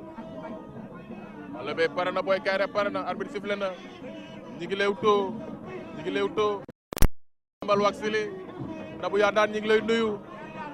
Balla Beye Boy Kaïré Balla Beye fu mu jëm baa du jël suuf la bëgg a jëm mëninam la woon da ko doon bëre day mel ni kuy wàcc siggi delluwaat fa Balla Beye dama naan bukki timis la boo ko dàq ci sa gétt xaar ko waaw mëninam lay bëre ndeysaan li la doon bëre ci fit ci jom dellu na ci géew ba dagg na Leewtoo bi dellu ci géew ba mbëkk na ñi ngi Leewtoo Balla Beye Boy Kaïré Balla mel ni Kaïré Balla Beye 2 ñi ngi Leewtoo bu bar ñi ngi Leewtoo dina ci ñoom ñaar mel nga ni kuy bëgg a dem Balla Beye Boy Kaïré ñi ngi bëre bu rëy Kaïré jàpp na Balla Beye rocceeku daje nanu songoo nanu ñoom ñaar li dafa rafet waaye li dafa rafet génération yi ñëw ci làmb jàng leen li ci seeni mag bëggante soppante ànd te yàlla tax bëre tey muy sibile bëre ak moom addunaa ngi nii lépp ci nett li lay mujj Mbaye Gueye Ndiaye koo gis génne par la grande porte ndax jomam ndax jàmbaaram ndax fulla ndax fayda amateur yi jéppi wuñ ko waaye làmb jéppi wu ko benn yoon Baboy tey bi nga duggee sol sabadoor sotti ko soow mi loo yëg. waaw tey sama xol dafa tooy sama xol sedd ma xam ni tey lu ma gën a neex ci làmb ji nag mooy samay nitu mooy le vrai ñi nga xam ne ay vrai noonu ak Baboy toppewuñu Baboy succès toppewuñu Baboy dara danoo bëgg Baboy rek te yàlla tax tey boo xoolee ay kilifa ñoo fi ne tey ñoo fi ñëw li ma jot ci sponsor ëpp na sax 50 millions wala 100 millions barke Serigne Touba am na ñoo xam ne sax ñëwuñu dana ma yow Baboy jaru sax nga ni publicité bindal rek ñu jox la mais li ma gën a neex nag mooy Mouhamed Ndao Tyson mi nga xam ne maa ñoo defandoo génération ak suma rakk suma xarit muy Balla Gaye ak Jules Balde mi nga xam ne tey teew na ñëw ci bés bi jàppale ma kon maa ngi koy gërëm di ko sant. ma am lu ma seetlu muy lu am solo ku mel ni Khadim Ndiaye ngeen bëri woon dañ ci war a jàng ngir lu ni mel. moo lay wan ne ñoo bokk ndey bokk baay xoolal sama combat Khadim nu mu méttee woon ñun ñamante suñuy tuñ xoolal maa kay rek ñaata yoon nañ daje xeex def lu ne tey ñoo añandoo yennandoo kafandoo defandoo lépp kon loolu mooy àdduna day jeex dañuy nekk si leneen lii da nga doon def rek pour tàggatoo wane ni bàyyi noonu làmb ci man arrêté naa bëre mais Baboy promoteur la day continuer di tëgg ay combat bëgg a ñëw ñu ngi Leewtoo tey di talaata benn fan ci weeru mai atum 2018 ñu ndokkeel liggéeykat yëpp wala fi dañuy wax ni métier du xeebu borom a cay xeeb boppam mbaa mu jëf ca lu waral ñu xeeb ko ci général fekki na Tyson gin gi néew dóor day waat boppam kon ndaw ñi kenn ku ci ne métier ma nga ne fonk ko Tyson gin gi néew sànni na général dóor na ña ngay xeex Tyson gin gi néew général Malika Tyson gin gi néew sànni na gauche droite Balla Gaye 2 mooy jubilé tey di bés bi war ngeen a mën a bëre combat bu rëy songoo nanu ña ngay xeex dóor na ko mu daanu général Malika dóor na Tyson général Malika yegg si na mi ngi ci plateau bi ginnaaw ponk waxtaan wam solo yi mooy doon sunu gan ma waroon ko daaneele foofu it nii métier mu waaye ne tedd di ca waaye ngi ca di ca tedd lool kon foog sa Kairé taxawaay bii dafa am solo dafa rafet jubilé Baboy nga ñëw ci ànd ceeg moom ci lépp ba ci combat bi nga xamante ni mooy combat bi mu mujjee bëri ci géewu làmb yéen ñaar ngeen bëri ko dëgg la xëy na yooyu sax mooy mujj mais li gën a fort ci man ci jubilé bi mooy que dafa jël téléphone am woo ma ni ma bés boobu lépp lu ci war teg naa ko sa loxo muy communication bi muy sa diggante gars yi xam nga donc loolu cër la te mag ñi daan nañ wax naan rek bër set na am na solo ñu wéy ci jotaay bi waxtaan wi mais dama gis loo xam ni dañ koy wax nag bu dee kóllëre bu dee dox mbokk delloo cër làmb bi mu moom ci yéen la gën a feeñ que ci yenn mbër yi nuy tudd tey ñu naan ñooy mbër yu mag yi ne ci kaw parce que làmb dafa toll foo xam ne gars yi may leen ñu ngi en direct làmb dafa toll foo xam ni da ngay nangu ni am na mbër yoo xam ni leen làmb cëral delloo wunu làmb lu ni toll man xam naa ci mbër moo xam ni lu mu wax bi may def sama programme sàngam Walfadjri mayu ma publicité Walfadjri ñu nit bëgguñu coordonné ak moom ndax coordonné ak moom duñ jëriñ dara mais foofu li ma ciy seetlu daje woon nañ ci benn jotaay làmb mbër yi boo xoolee boobu amoon nañ Balla Gaye 2 amoon nañ Tapha Tine amoon nañ Modou Lo Lac de Guiers 2 Gris Bordeaux mooy bi ñu nekk cachet yi dootul weesu 50 millions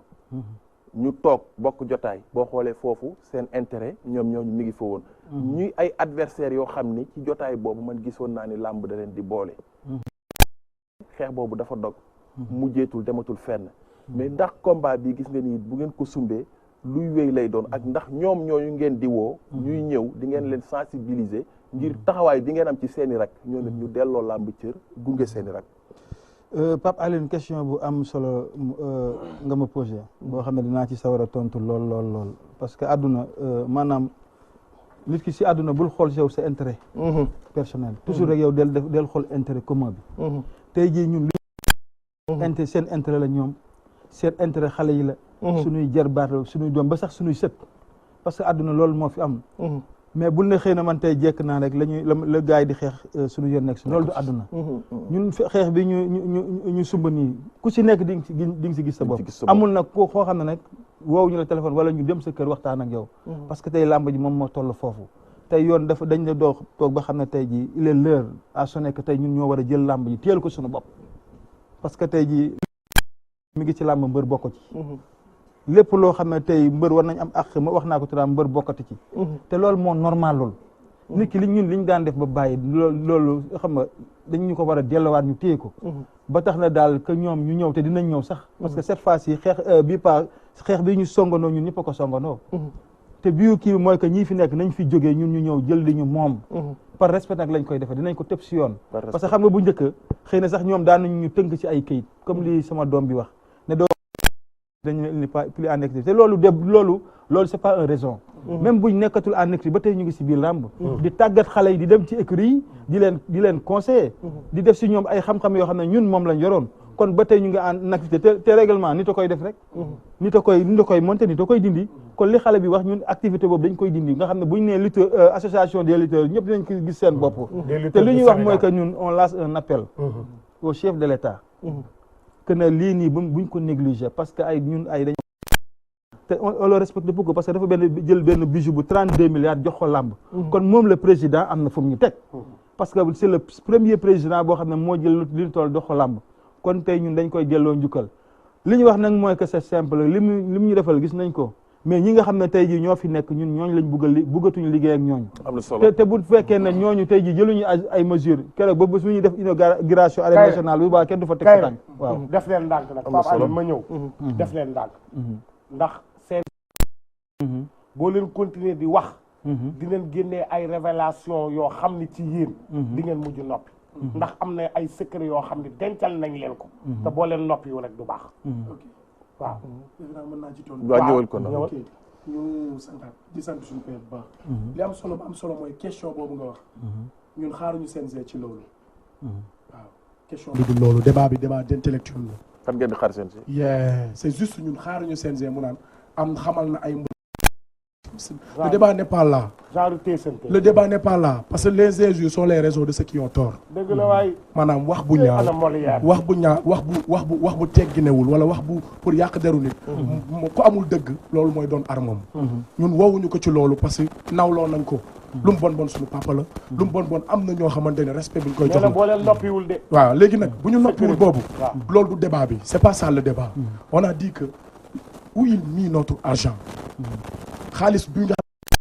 xam du mbër kese nee naa la dañoo am comité tey affaire lutteur en activité loolu dàqu na loolu faat na parce que dañu doon diviser pour mieux régner isoler pour s'écraser léegi nag on est réunis autour boy bi moo jàng on est réunis autour d'une affaire pour défendre nos intérêts. ñu dugg ci défendre B52 comme yéen a ngi wax naan ndax mbër yi mag yi. Bombardier man ñi ma yebal tey ci la bokk. Bombardier dañu créé groupe WhatsApp boo xamante ni tous les lutteurs yi nga xamante ni ñooy mbër yu mag Balla Gaye 2 Modou Lo sama papa Gaye et cetera le président Khadim Gadiaga Tapha Tine mbër yëpp ñu ngi ci biir di wax Gris Bordeaux Gris 2 24 heures sur 24 la groupe bi di dox. mais foofu li ma ci bëgg mu ñëw ci. yaa ngi koy wax. yéen ñëpp benn licence bi ngeen di dagg. mais it seen mag yooyu nga xam ni ñoom la yàlla jiital ci làmb. ngeen topp ci ñoom. combat bi li tax ñoom it am na ci li tax ñu wuy si ñenn ñi. il faut ñu wax ko dañu laal seen intérêt personnel. seen millions yi ñu dagg moo tax ñuy wax. bu lii wéyee tamit est-ce que combat yi ngi taxaw gunge leen wetti leen ci. Tu es excellent Pape Alioune merci pour sa question c'est très pertinent. tey jii défalcation boobu noonu maanaam xaalis bi ñuy dagg. bëri na Alioune Sarr sax wax na ko keroog. nee na c'est juste liñ dagg seen xaalis moo tax ñuy wax. boo demee YouTube. def naa émission man tey su gars yi jógee di wax tey. c'est grâce à moi. dama ne pour qu'il y ait innovation il faut qu'il y ait révolution. te lamb ji dafa laaj innovation. te du kenn ku koy innover. nee naa la comité bi. comité national pour la défense les intérêts de la lutte. noonu ngeen tudd. promoteur ci la bokk. yéen ñii ci ngeen bokk. mbër yi ci lañ bokk. Abdourahmane Ndiaye Falang bu doon dund sax ci la bokk. jërëjëf nee naa la dañ ne diviser pour mieux régner. isoler pour écarter. léegi on est réunis autour d'une affaire pour défendre nos intérêts. y a un groupe d'hommes qui est là. un groupe d'hommes qui est là. sama papa Thomas Sankara doon wax un peuple conscient ne saurait confier la défense de sa patrie à un groupe d'hommes quel que soit un peuple conscient prend eux-mêmes la défense de sa patrie. On n'est pas des fous. Donc li sama papa wax on n'est pas venu pour leen wax dégager pour des raisons ñi nga xam ne amul fondé wul. am na solo dañu taxaw tey ngir défendre suñu intérêt. ndax sama papa Tafa Gueye tey li mu def ci làmb. du bàyyi làmb rek ñu ne ko dama nga toog fële t'as plus ton mot ici doo wax. dañuy retrouver autour ñoom dañuy toog ci ruqu ne ku def lii lañ lay def ku def lii lañ lay def ku def lii lañ lay def sans avalu mbër yi ancien gloire. am na solo ça bi ñu koy xool loolu c'est de l'injustice. ngir ñu wéy ci beneen ponk suñu papa Macky Sall suñu papa Macky Sall la ñuy lancer ak suñu ministre. on lance ñu ngi préparer assemblée générale ñu ngi préparer conférence de presse. vendredi bi ñëw Tyson mu ngi ci biir. Yaxya Diop Yékini kii nu mu nekkee charge ci affaire bi Mike noonu la nekkee charge ci affaire bi mbër bi gën a ndaw ba bi gën a mag ñëpp ñu ngi ci biir. bii bokkul xam nga ñoom dañu umpalee bii bokkul ak yi daan am na solo leeral yi léegi. dëgg avant ñuy tëj Pape tuuti rek laa ci wax tey ku mel ni le président du CNG tey kilifa la ñun nangul nañ ko loolu mais dafa am loo xam ne kilifa du xuloog ay xale. mais foofu parce que maa ngi ñëw parce que tey ji bu ne buñ noppiwul dinaa wax parce que amul lu mu wax wala kan lay waxal. ñun ay mbër la woon nekk ñun suñu loxo dafa set weex tàll. est-ce que kenn mosuñu dégg ci làmb ci lu louche mosuñu débat bi newul foofu kon tey kilifa bu fekkee dañ lay indi ci ay débat idée xam nga ay da nga war a ñëw dañ la ne suñu xaalis fu mu nekk mais neel fii ak fii la nekk fii laa koy nanga mais yow ñu wax la loolu nga ne pourquoi loolu ñu may wax loolu suñ noppi lu naa wax léegi ñun dañu bëgg mu wax. am na solo non léegi bu waxee c'est-à-dire maa ngi ñëw Pape léegi xam nga lu ñu bëgg. que moom dañ ko attaqué mu ne wax léegi moom que loolu na prend ses responsables mu daal di taxaw wax na wax mais kan ak kan attention. kan ak kan. non may ma ñëw foofu li ma la bëgg a laaj. non may ma président Kairé. waaw ma bëgg ñu ñëw fi wax sax su. dëgg la. boo xoolee jotaay yi mujjee am. dem nañ ba dégg CNG sàcc lañ wala lu ni mel. muy kàddu yoo xam ni sax xañ na asaka wax laa koy tuddee. mais it ku lu tudd yar tudd dal. su di jaay ngeen ñuy roy ci yéen. ndax it mën na doon combat boo xamante ni di ngeen ci waxtaan ak seen jarbaat ba ci communication bi niñ koy mënee it ñi koy teewlu yëpp di ci jëlee njariñ te dara di ci ñàggas. par exemple rek pour tontu li nga wax rek xale bi tey ku ko dégg muy wax. xam nga ne waxul benn wax bu dépassé. lépp bu ngi ko teg ci xel. ak dëgg. ñun loolu lañ. mooy seen saa yu ñu toog waxee ñoom leneen fexe leen foo leen fu ñu leen tàllale leen micro wax leen loolu xam ne askan wi ku ñu leen déglu xam ne ñii di wax ñu am yàlla ñu am teg te li ñuy wax maîtriser nañ ko. une fois encore dañuy wax ne que le président du CNG que ne wax jooju mu taxaw ñun rafetlu wuñ ko. te bu fekkee ne maa ngi ñëw rek bu fekkee ne. bu fekkee ne dafa continuer di def ces menaces là on va le pousser mu wax loolu bu ko defee nag ñu ni ku si nekk sa réew mi ku si nekk rek am na lu ñu la war a waxal loo xam ne bu ñu la ko waxee loxo gëm te bu kër nañu respecté ñun ñu respecté ko looy tàggatoo président Kairé ak Kona tàggatoo ñu wéy ci ñaareelu ponk émission bi le débat n'est pas là dama ko déglu mu ne mbër yi nañu noppi ñu nakkaat ak teer dañu war a noppi ñoom dañu war a noppi suñu noppiwul ce sont des menaces loolu moom la concerné ñun waxuñu ko dara loo xam ne lu dul dañu nekk ci ay acteurs ci benn affaire di laaj comme ñi ñu jiite nan liñ ñuy jiite fu mu jëm plus de 20 ans mu ne lan il a pris un exemple bi mu jël c'est un peu terre à terre man xaaruma ko woon foofu suñu papa la te dama ko il a un niveau intellectuel et commune dafa am orateur la mu ne policier bi nga xam ne ñu ngi koy dab ci mbedd mi alkaati bi di dab chauffeur bi ci mbedd mi di ko sanctionné chauffeur bi du laaj xaalis boobu fan lay jëm moom Aliou Sarr moo wax loolu kon mbër yi nañu noppi seen yoon nekkul ci liñ leen di rek xaaral ma daaneel Pape Aliou mu ne Pape ngir yàlla rek même ma daaneel mu ne mbër bi ñun mbër yi ak ancien mbër yëpp seen yoon nekkul ci xaalis bi moom ministre bi amal bu ñuy dagg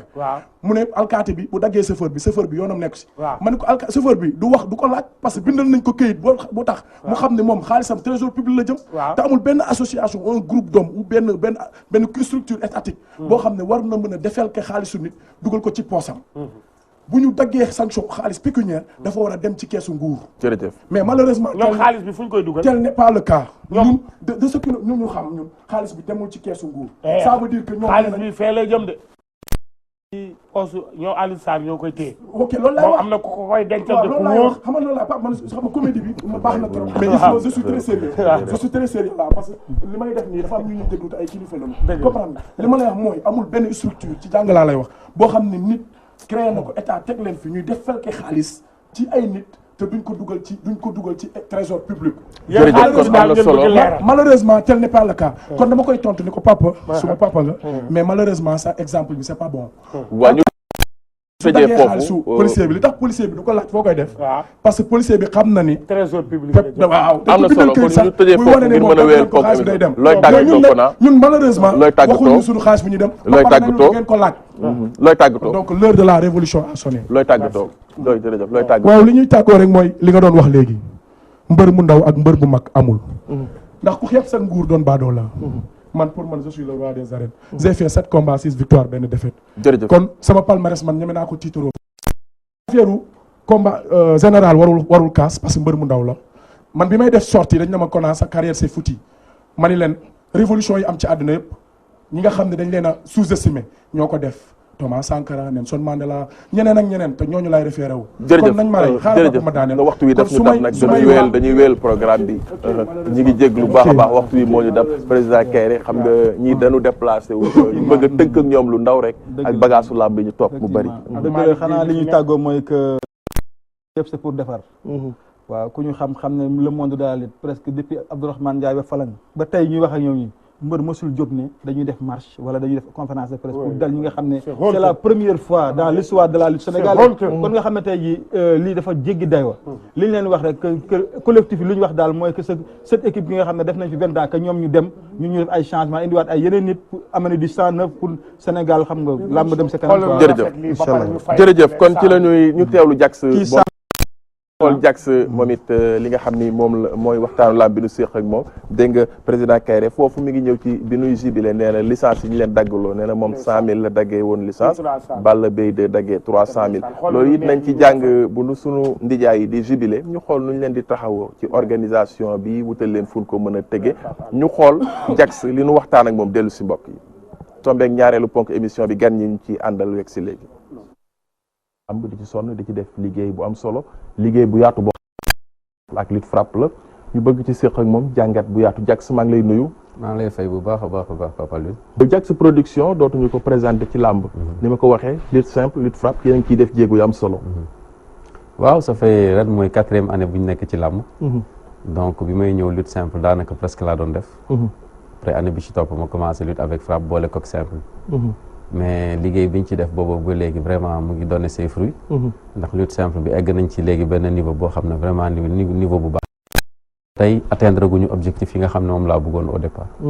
niveau bi ngeen ci yegg si exemple ren tëgg nga Dakar. tëgg nga Mbour. tëgg naa Mbour yéen a ngi yaatal kon di dem ci région yi. waaw xam nga région yi nag dafa am benn particularité. ndax région yi koom bariw fa. boo déggee ma ne koom. nit yi presque Dakar lépp fii Dakar lay xewe donc boo tëggee ci région yi nit dañuy bëgg a seetaan mais duñu am sax moyen bu ñu fayee pour dugg loolu mooy difficulté région donc région boo amul par exemple benn parrain boo xam ne daf fa dëkk mu jàppale la souvent waaw ci lutte simple muy leeral bu am solo par rapport ak mise yi ñuy teg parfois dafa wute ak loolu nga ñëw ci ba 6 millions te nee nga atteindre goo ci say objectif waaw tey jii lan moo ci say objectif ak pour nga atteindre ko tey ji ban yoon nga gis ni Jax ci la war a tegu ak ci lañ ko war a jàppale waaw c'est-à-dire que yoon bi nga xam ne ci laa war a tegu maa ngi ci maanaam mooy oser àdduna lu nekk da nga ciy nekk dañ ne ni ñu koy waxee te sax ci olof ku nekk ci teen baag fekk la ci ma ñëwee am na lu ma gëm lutte simple xaajul woon egg foofu ma nekk ci au départ ñu naan kii dof la xamul li muy def ba tey promoteur yu mag ak ñeneen ñëw ñu ngi ci biir di ci def ay mise yu am solo lool mooy wane ne man li ma nekkoon dëgg la woon gëm-gëm bi ma amoon maa ngi ci sama yoon di dem ñeneen fekk ma ci mooy man maa ngi sama yoon bu jub mais man objectif bi ma teg ci lutte simple eggaguma sax genn wàll bi tey je suis à des mises de 6 millions bëgg naa ëllëg bu arène bi ubbee nga xam ne on a la disponibilité nañ fu gën a yaatu gën a baax yaakaar naa ne mise yi mun na dem ba 30 ba 40 ba 50 millions waaw ndax am nga tey ji partenaire sponsor yoo xam ne ñu ngi ci ginnaaw Jax di ko dooleel non pour le moment amagul partenaire honnêtement bu ñu waxee dëgg rek quoi amagul partenaire donc Jax mooy jël xaalisu boppam miser ko et la lutte simple me rend bien comme ni ko tubaab di waxee kon li nga ciy miser yaa ngi ciy gis sa bopp dama koy jotaat dama koy jotaat aw man perte mo dara ci lutte simple perto ci dara wax fa dëgg yàlla bu ñu waxee dëgg rek la lutte simple elle est rentable kon la lutte simple est rentable boo xamee ni ngay liggéey lutte simple kon moo gën a rentable pour man pour yow moo gën a rentable waaw moo gën a rentable bi avec frappe ñu ñëw ci lutte frappe yaa ngi ciy def it ay jéego yaa ngi tëgg ay journée say rek say jarbaat di ci bëri waaw lutte simple c'est lutte avec frappe c'est très important parce que xale yi dañu bëgg a làmb di ko dund donc il faut ñu jàppale leen si bokkul ak le cadre de la lutte simple da ngay andi sa mise teg ko benn ngoon 200 personnes wala 150 wala 120 bu dee ñaari catégorie la 128 mbër ñëw ñu dajal alors que lutte avec frappe c'est des engagements personnels yi ngay jël ak des jeunes yoo xam ne dañ nekk ci écurie nga ñëw engagé leen jéem ko diversifier parce que li ma si jàng mooy booy organiser journée il faut nga diversifier ko géographiquement.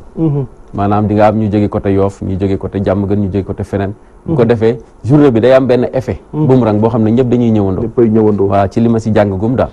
donc bi ma defee première journée bi il y a quelques semaines. gis naa résultat li nga xam ne jàngoon naa ko ci ba mu mokk. plein à craquer. et te distribution géographique boobu la ñu respecté quoi. nga war ko tariwaat ci beneen journée alxamis gi nu incha allah alxames bi yaay tëgg. ñu war a tëggaat Serigne Ndiaye 2 bu Fass contre Ndiaga Sarr bi jógee Guédiawaye. ñaari xale yoo xam yaakaaru làmb. voilà waaw c'est des jeunes. prometteurs yoo xam ne vraiment yaakaar nañ ne combat yi dina neex. combat yi dina neex waaw. tey ji ngeen jëlit yeneen i xale. ñu bootu ci tàkku voilà ñu jël yeneen xale. lan ngeen di xaar ci ñoom. ñoom ñëpp ñu def seen mobilisation comme système bi may liggéey rek moo na leen ku nekk na ñëw wane boppam. ku nekk wane boppam. voilà boo wanee sa bopp andi nit yu doy nga daanu ak nga daan man intéressé wu ma li ma intéressé mooy nga ñëw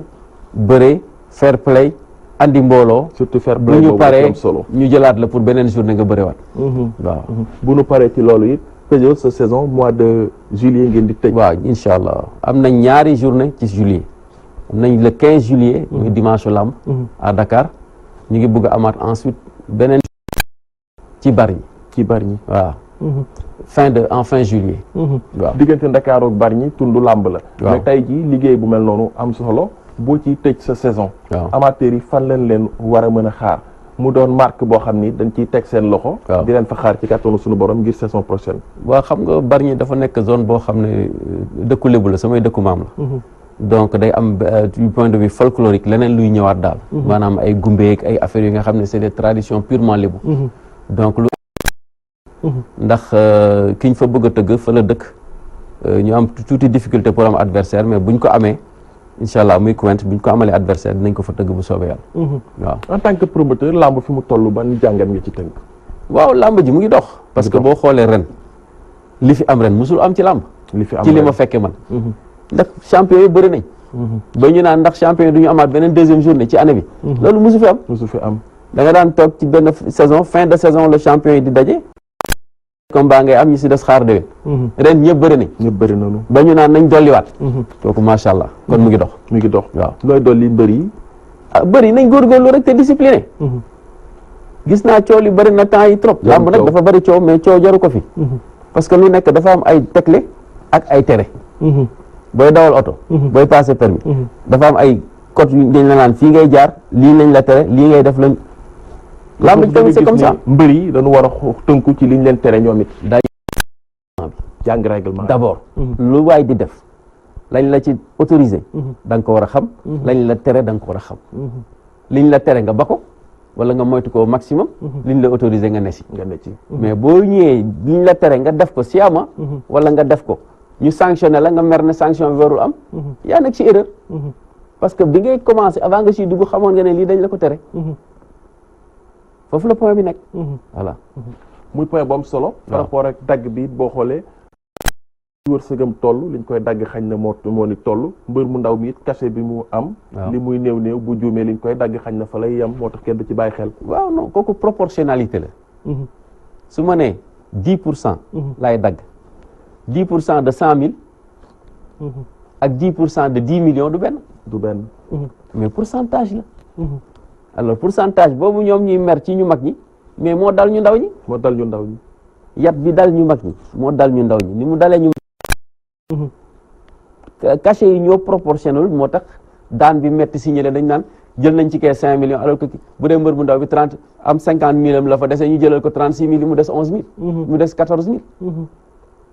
c'est pareil. c'est pareil. le problème du nekkul foofu le problème mooy ñu moytu tere yi. tere yi ñu leen tere. nañ ko moytu. parce que tere bu amul désordre mooy am. ku nekk day def li ko neex. gis nañ làmb yi fi am gis nga li fi am ci géew bi ak li fi nekk yëpp. donc CNG. parce que ay tere nit ñi dañuy def lu ma neex laay def. buñ la ne may nañ la 15 personnes nga andi 50. mënuñu ko bàyyee noonu bu yàggee yi fi yàqu. dañuy waxante dëgg rek. ku nekk na topp liñ ko tere bàyyi ko. liñ ko sant mu def loolu. mu def ko. bu ko defee kenn du ko dagg dara. voilà jàmm am. jàngatu lamb bu am solo la. jërëjëf kon jàngatu lamb bu am solo ci la ñuy wéel ñaareelu ponk émission bi tobbeek gan ñi ñu ci àndal yegg si ñoo ngi fi ak général Malika moom ngeen gis sànq moo bëreeg Tyson gin gi néew. bi gis nga daf ko dóor mu daanu làmb daan ak daanu la Tyson Guinguinéo da ngay defarwaat làmb ci sa kanam mais day am combat yoo xam ni combat bu ne ak ni nga ko war a bëree booy bëree say rak rawatina ñoo xam ni yaa leen jiitu ci làmb xañ na am na loo xam ni bëgg nga ko mën a ci sa kanam waaye ñoom it am na lu ne ci seen kanam làmb dafa am wut bunt am naxante am fee mu bëree làmb yooyu bokk ci làmb ñu ngi fii ak Zoss Thieddo moom it kon ñu war a waxtaan ak moom waxtaanu làmb bu yaatu mu bokk ci xale yi nga xam ni bëre woon nañ ci Arena Tour boobaak léegi mi ngi bëre waat ñu bëgg a xam ci lan la ne tuuti Fan Ndiaga mi ngi fi ñu dinañ duggaat ak sunu ndaanaan yi nga xamante ni mooy Maguette Gueye ak ñi mu àndal kon ñoom it am waxtaan wu nu tënk ak ñoom général Malika maa ngi lay nuyu. Pape Aline ñu ngi lay fay ginnaaw bañ sant yàlla julli ci Yonent bi di gërëm suñu ñaari waajur di nuyu waa Malika yëpp di nuyu képp kuy bëgg général jërëjëf Zoss Thieddo nuyu nañ la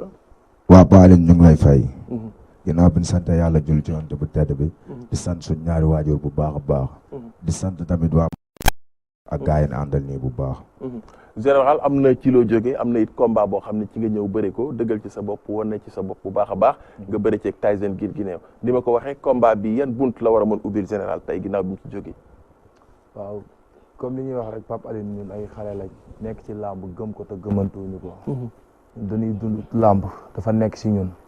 ndax ñun amaana bëre dóor suñ ko bërewul sax ñu ngi ci àll bi di compétir ñu ngi ci tournoi ñu ngi ci ay adrien fu ne la ñuy dugg di bëre kon nag day wane ni rek amaan na beneen pas buñ dox ndax ku ne xam ne di général bu Malika ay combat am du yomb ndax li topp sama ginnaaw la man waa Malika dañoo topp sama ginnaaw yónni ma yaaxamti ma lu bëri waruma essence nag por yi ubbi bëri na ndax xëy na saa su ne rek làmb des fois li ci xale yi di imposer léegi booy xool sax mooy loolu noonu ndax dawante beeg moytonte bi dafa bëri mais nag ñun ñu ngi suñu yoon li mu bëri na dox nañ ay jéego waaw làmba ngi suñu kanam instant bii ni adversaire yi bëri na di wax rek nañ ñu jox suñuy morom nañ ñu jox lañ nekk ci yoon nañu jox suñuy combat bi ndax am na promoteur bu la seet ak it ñan ñooy seet morom fi ngeen toll waaw fi ñu toll nii promoteur yi ñuy seet si bëri na suñuy morom tamit bëri nañ ci làmb ji am na ñoo xamante ne sax ñu ngi leen di proposé ñu ngi ñu koy proposé mais comme que gars yi ñu ngi ñuy proposé confirmé wul du jar du aajowu ñuy tudd seen tur mais dañoo bëgg ñu jox ni suñuy morom te keroog pakala damaa gis mu indi sawaay te man gis naa ni man ak moom lamb ju neex lay doon pakala bu mbuur waaw moo indi sawaay nga moo indi sawaay ma sal boppam kamp goo ci tournoi la nekk di mbapat ma ne ci tournoi di mbapat man ragaluma loolu pakala nee na combat la bëgg de man lamb laay wër su avance am ñëwoon léegi ma jël ko yóbbu ko sama kër ànd ak waa Malika barki Seydouna Muhammad am na solo Zoss Thieddo yow it yaa ngi yëmbal très bien waa Paale ñu ngi yëmbal mbooloo di nuyu tamit waa Malika bu baax a baax bokk nga ci làmb am départ bu baax ñëw ci Arena Tour wane ci sa bopp boobaak léegi am lu xaw a yéexal sa yoon tuuti waa Paale dañoo ñaari combat daan ko dugg si Arena Tour bi ñu amoon si yaakaar nag aussi tamit buñ ciy dugg ñu duggoon ci ak ambition te lekkoon suñu yéene moo doon jël ko mais dugg si am si biir ñaari victoire am si ñaari défaite nag mais dañ see jóge boobu ba léegi yàlla dina too woon ñu ay taab nag taab yu méttee métti taab yi parce que chaque 15 jours buñ commencé entraînement mu génn mais tamit yàlla boole ñoo xam yoo ñoo baax jàppale ñu seetaan ñu benn yoon ba instant daal alhamdulilah. mais yëmbal lan mooy seen jafe-jafe parce que seen i morom mais seen yoon xaw na sooxe tuuti. waaw comme ni ko yeneen bëri di coowee rek di ko jooyee moom la ko ñëpp di jooyee muy côté yëmbal Malika benn baraag. muy jàppale bi dafa xaw a des. jàppale bi dafa des waaw mais nag yàlla dimbali nañu ba boole ñoom ñu si mel ay Ablaye Diop. ay daa ay ñoom laat John Sina. maa ngi ñëw ñu yaatal foofu léegi mbokk yi bu ko defee kon ci la nuy xool Mame Diarra Diouf moom it ne ci wàccaayu làmb goo xam ni dëgmal na ko ñu xool ni mu koy waajalee ak ay mbokkam loolu it jàngatu làmb lay doon bu ñu ñëwee Ndiaga am lu mu yëkkatiwaat bu ko defee yéen it ngeen jël moo am lu nu waxtaan tuuti ci làmb lay doon ñu dellu kon xool waa Parcelles ñoom it nu waajale seen làmb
contentement rek ci drapeau bi ñu tuddee muy drapeau Mame Diarra Diouf la force de la conviction waaye drapeau le ministre Amadou Ba di ko jagleel waa Parcelles Assainies yëpp ay mbégte la sport la kaf la foo la ree la ma ciy woo toute la jeunesse di wax parcelle bi yëpp incha allah ñu ñëw wuy si le 10 la incha allah au stadium Iba Mar Diop avec Jax Production. Ndiaga Sarr ak Serigne Ndiaye li ma lay wax lenn kese la message ma ciy lancé mooy un message à la paix un message ñu dal ñu ànd ak fair play aussi surtout ñu waxtaan ak seeni ñoom sax mbëri xam naa ne amul problème parfois problème bi ci supporters yi la waaye di porteur de voix ñoom c'est des leaders. tey ñaari cër yooyu wax laa ñëwee ànd ak délégation bi nga xam ni Babacar Gueye da ko jiite ànd ak Abbas ñu ñëw sargal sil suñu rak une responsable bi nga xam ni jàmbaar la muy Mame Diarra Diouf. lii jag si def jël milieu lamb jagleel ko xale bi nga xam ne xale bu jigéen la waaye dafa am jom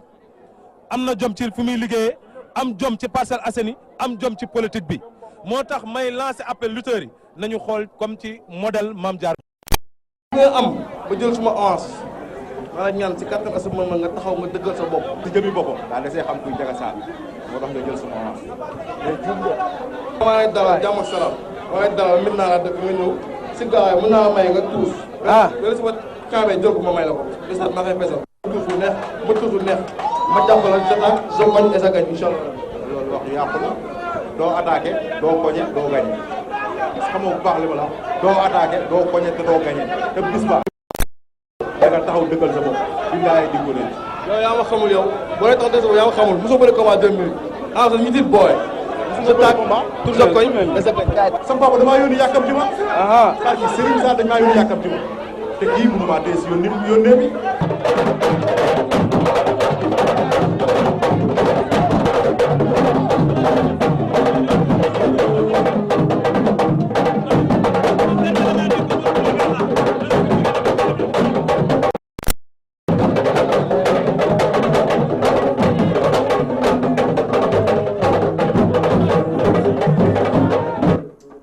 jërëjëf kon waa Régis Cheikh Tidiane ci programme yooyu nga xam ni moom ngeen ñu toppal ñuy fàttali nag koor gee ngi ñëw waaye it laata ñuy am koor promoteurs yi ñoom it kenn ku ci ne sa jom ak sa njàmbaar li nga xam ni mooy sa mébét dina am loo ci sumb am foo ci taxawee xam ngeen ni Kandji production ma nga jëm stade Iba Mar le 15 mai fils de Balla bu écurie Balla Gaye ak Balla Gaye Senior la fay boole Kandji moom it muy promoteur bokk ci làmb laataa ñu ci yegg mardi gi nu dëgmal Serigne Modou Niang mu ñaa production ñi ngi ñëw di sargal sunu beneen naataango muy Buur Géwél moom it nekk ci Bande FM di ci def liggéey bu am solo jeudi Jax mooy ñëw ak it kon combat Serigne Ndiaye numéro 2 ak Ndiaga Sarr bu Morfadam drapeau Mame Diarra Diouf samedi MGC production muy Bamba Faye tëgg drapeau Mbaye Kane Lo Jokkel ak Fëgg la ñoo fay laale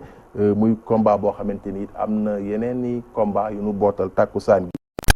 production moom it ne ci wàccaay war a ñëw dimanche diggante Lagrose ak Moussa Ndoye muy combat boo xam ni combat bu làmb namoon la làmb yàgg ko xaar doon ko waxtaane ñuy bàyyi xel kon waa Parcelles Abbas Ba sunu ndijaay ñu koy wax jërëjëf taxawaayam ci ñun ci ndimbal bi ak taxawu bi ci lépp wax dëgg yàlla digganteem ak ko kër ga sunu diggante kóllëre ga ma nga dalee ca sunu yaay Marème Ball yàqu ci dara ñuy sant kon waa Parcelles di leen bàyyi xel bu baax a baax Fan Ndiaga dañ koy bàyyi bu ko defee dafay tëj mu am lu ñi nga xam ni mooy Maguette Gueye ak ñi mu àndal laataa ñu ci ñëw général waxtu wi daf ñu tënk looy tàggatoo la ñuy ñëw foofu rek dinañu gën a yaatal ci beneen jotaay. dara li ñuy tàggatoo lu dul di sant waa Malika yëpp di sant képp kuy sonn ci général. ndax man dafa am lu bëri lu topp sama ginnaaw. mais ñi ñoo jàpp ci combat bi. waaw ñi ñoo Pape Alioune di la wax waaw noonu la demee ñëpp ci jàpp jàppale ma rek ngir yàlla nga limal ma liste boobu noonu ndax ñi aw ma seen fay dañoo sonn ci man ngir yàlla limal ma ko ma soog a eggali jàppale ma rek te yàlla sonn ci man limal ma ko rek ma soog a eggali. jërëjëf Pape Alioune Mbaye Séri Aminta waa jërëjëf Mbaye transitaire Séri Fatlaye naka noonu Pape Matar Séri Mamati Laye Diop adjoint maire maire Momar Talla Gadiaga Déthié bu Ndongolo Daouda Soumaré Séri Alima ak Père Kamou Cité Sonatel Amady Séri Dieynaba ak yaayam Almami Séri Penda waa kër Yaay Khady ñoom it jàpp nañ ci combat bi waa Fast Food Vito ak it Serigne Magoulaye combat bi li waral wax naa ko dëgg yàlla nag ñëw na bëgg na combat bi mais général dafa waajal combat bi ànd ak ay mbokkam jëwrin laay mafia général bi yëpp Ndiol camion Tafa Soumaré Séri Sonia chauffeur camion yëpp Laxat Ndiaye Dame Ndoye Ablaye Faye ak waa Malika yëpp kon ñoom lay gërëm ma ñëw ci champion moom it lu muy tàggatoo Zos Ceddo looy tàggatoo waaw père li ñuy tàggatoo mooy di ñaanal suñu yaay rek yàlla bàyyi ko fi ba si kanam ba mu fekk suñu njëriñ di sant tamit sam papa bu baax a baax a baax parce que mooy li may wax yar na ma aussi ba ma toll nii mu may yafal quoi kon kooku oo ma fayam leen rek laa mën a am pour satisfaire ko tuuti si dundam mooy lépp loo xam ne neexu ko ma bàyyi ko lépp lu mu bëgg ma xar sama tànk tuuti yow ku la joxoon ban combat nga jël ko instant Tapha Mbeur laa soxla Tapha Mbeur man Tapha Mbeur dafa fi luñ fi deful Tapha Gueye rek la fi daan di ndellu di talaxu nan ma ko jox day ndellu di talaxu fi waaw affaire bi du loolu da am su lu jógee am su lu nekkoon yàlla dimbali waat ay xale yu ndaw ngeen waaw nan ma jox Tapha Mbeur am naa combat mbapat nag samedi na ko waa Malika bañ a toog waaw ñu ñëw jàpp si waaw nga ne lan waaw di sant ñi nga xamante ne ñooy sonn ci man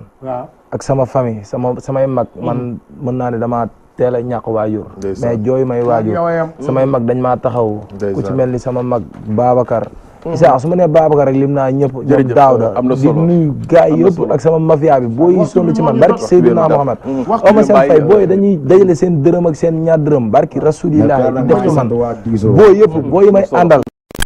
wax booy leen gën a yaatal ñu may Vieux Mbaye mu tëj moom it bu ko defee ma ñëw ci ñi jàpp ci émission bi yëpp tënkal leen balaa ñuy tëj daam ku ma may terrain te mbër mu ndaw laa man damaa bëri Basirou Sow dama koy sant rek jërëjëf waaw Basirou Sow jàppale wax direct lañ ne waxtu bi tënk bu baax père Basirou Sow maa ngi lay sant bu baax waaw gis naa ni mu taxawee ci man may na ma terrain ma ngi koy sant dafa am loo xam ni ñun dañ ko jël muy rajo télévision Walfadjri muy ànd yaay suñu le grand réalisateur dañu bëgg innover def émission lamb ji loo xam ni Pape Alioune Mbaye dirigé ko sama rakk ji ba Sénégal yëpp xam ni pinton ak shawarma bokkul lii ngeen gis tey ñu commencé ko ak Pape Malick Gueye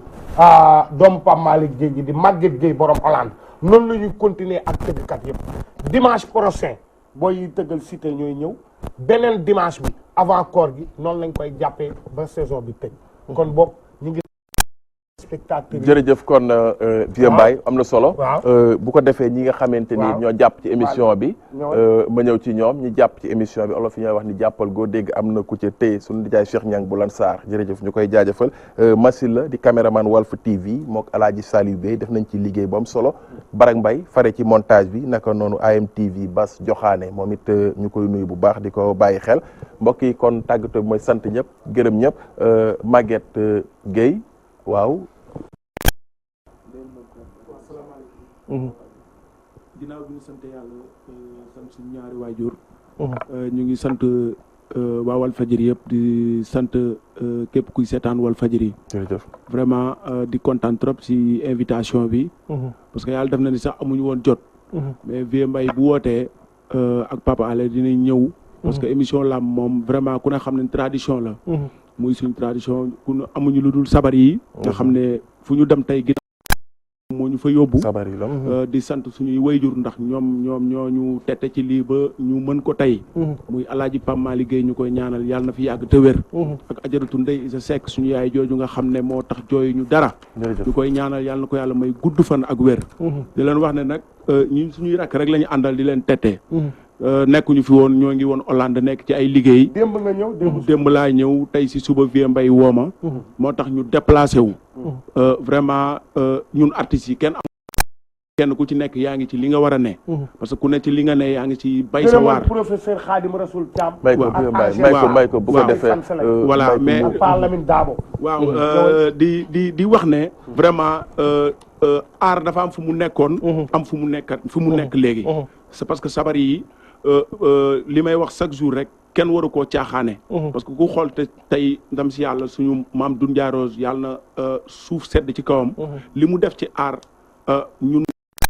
jeunes yi waratuñu caaxaane lii nga xam ne moom mooy suñu aar di sabar yi parce que ginnaaw yàlla génent bi nit a ngi ciy tedd ci teddin goo xamante ne bii nii ci fulla rek la ko teg ak fayda li ñuy doon ay xale suñu borom dimbali ñu am ci suñu fulla am ci suñu fayda fépp fuñ ci nekk fulla ak fayda moo ñu ciy tax a jóg di gërëm suñu rakk yi ñu àndal nag parce que tamit ay xale lañ mais tamit ñoom ñoo nekk ci yoon muy Taala Aan bi nga xam ne man ak moom ñoo bokk ndey ak baay teg ci Ali Baba ak ñoom bay naat ñi ma àndal ak sama Mohamed ak Prosper nga xam ne moom tamit Doudou Rose ay maamam jërëjëf vraiment di gërëm ñëpp di leen wax ne xale yaa ngi fi ñun ñoo ngi fi dañuy ñëw ku ñu soxla tamit bu ko defee dañuy ñëw parcelle fekk la fa mais loolu am na solo bàyyi fi tamit numéro téléphone bi parce que képp koo xamante ni soxla nga groupe bi di groupe bëgg yaay nga woote ci 77 612 57 78 fan jaga wala nga bu ko defee woote léegi ci yow it da ngay jël 77 gunge la mu tàggatoo bi 900 81 77 wala nga woote ci vraiment 572 waaw grand ñu kii fan jaga demal bu ko defee xam ne ñun ñoo fi nekk voilà parcelle ñoo fi ne no bàyyi ko mu lamb rek lambal ñu bu ko defee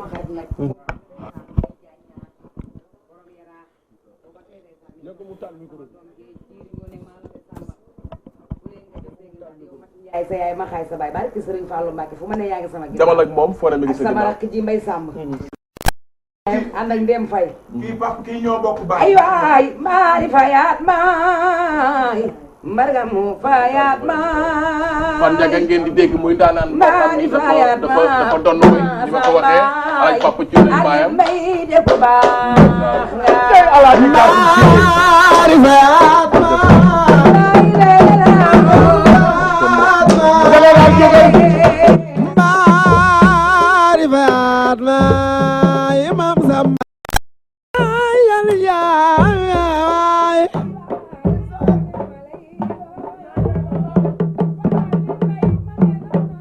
Wona la yaay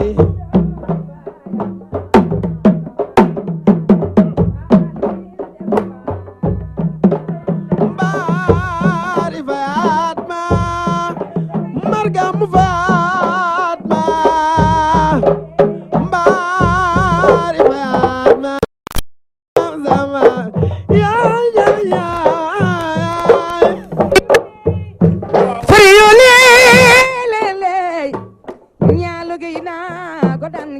yoos borom bar ji géej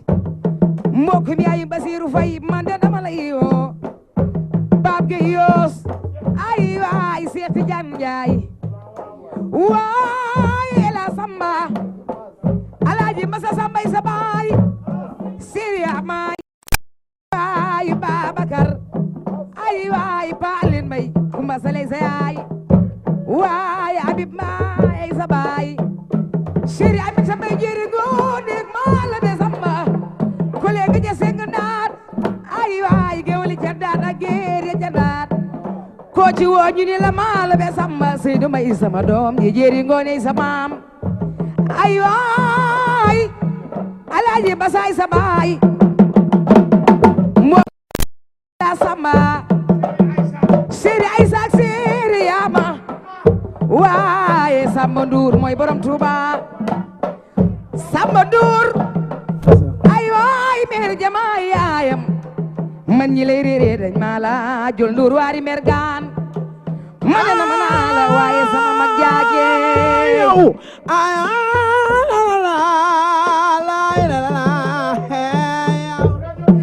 ay bay sa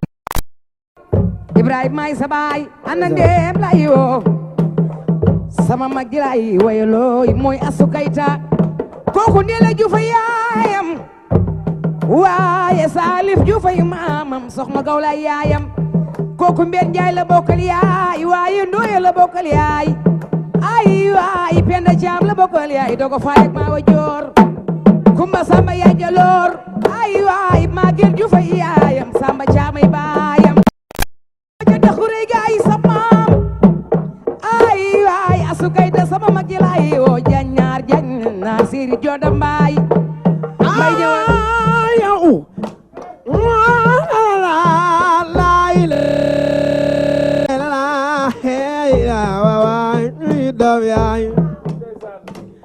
Pape Thioune Ndiaye la ñu woy sa baay cey mbay yam day mooy dara jey baay ju ko ci kala yar ci boo ko déggalee dali ma dali wi ala bayan ba ma sama baalin bi de ko baax la bari bayat ma li topp do magar bi bayat ma bari bayat ma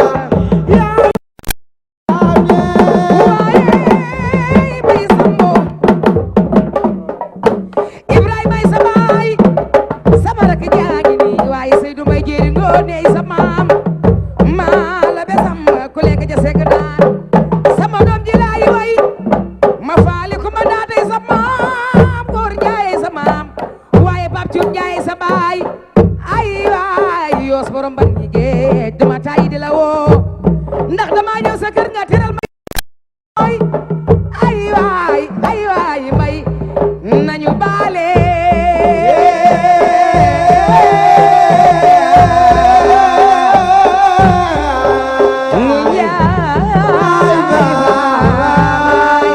amari goone aram mbaay ki ñaan dem ma daale may sa joore ay waay may sambo man no ga jere sekay sama maam alaaji Pape Thioune Ndiaye sama baay mbay samba man suma wayet ndaanaan la suma wayut ndaanaan laay ndax ñaari ndaanaan na ma sekk ma juddu ñette leen sama maam jere ma ca meey saaxa yaa galab mbaay mu tofalab mbaay bala ko dumaane mbaay waaye alaaji Pape Thioune Ndiaye sama baay taala gerit Ndiaye njaapa gelit Ndiaye ba xujaag bi dem ngoor ma laamin mati Ndiaye ma jasee seenay sama maam fee mbay lamin samba nga bokkal yaay sama jéeba ba ko ba Siriya maay kooku duma tay di ko way ndax alaaji Basa Sambay baayam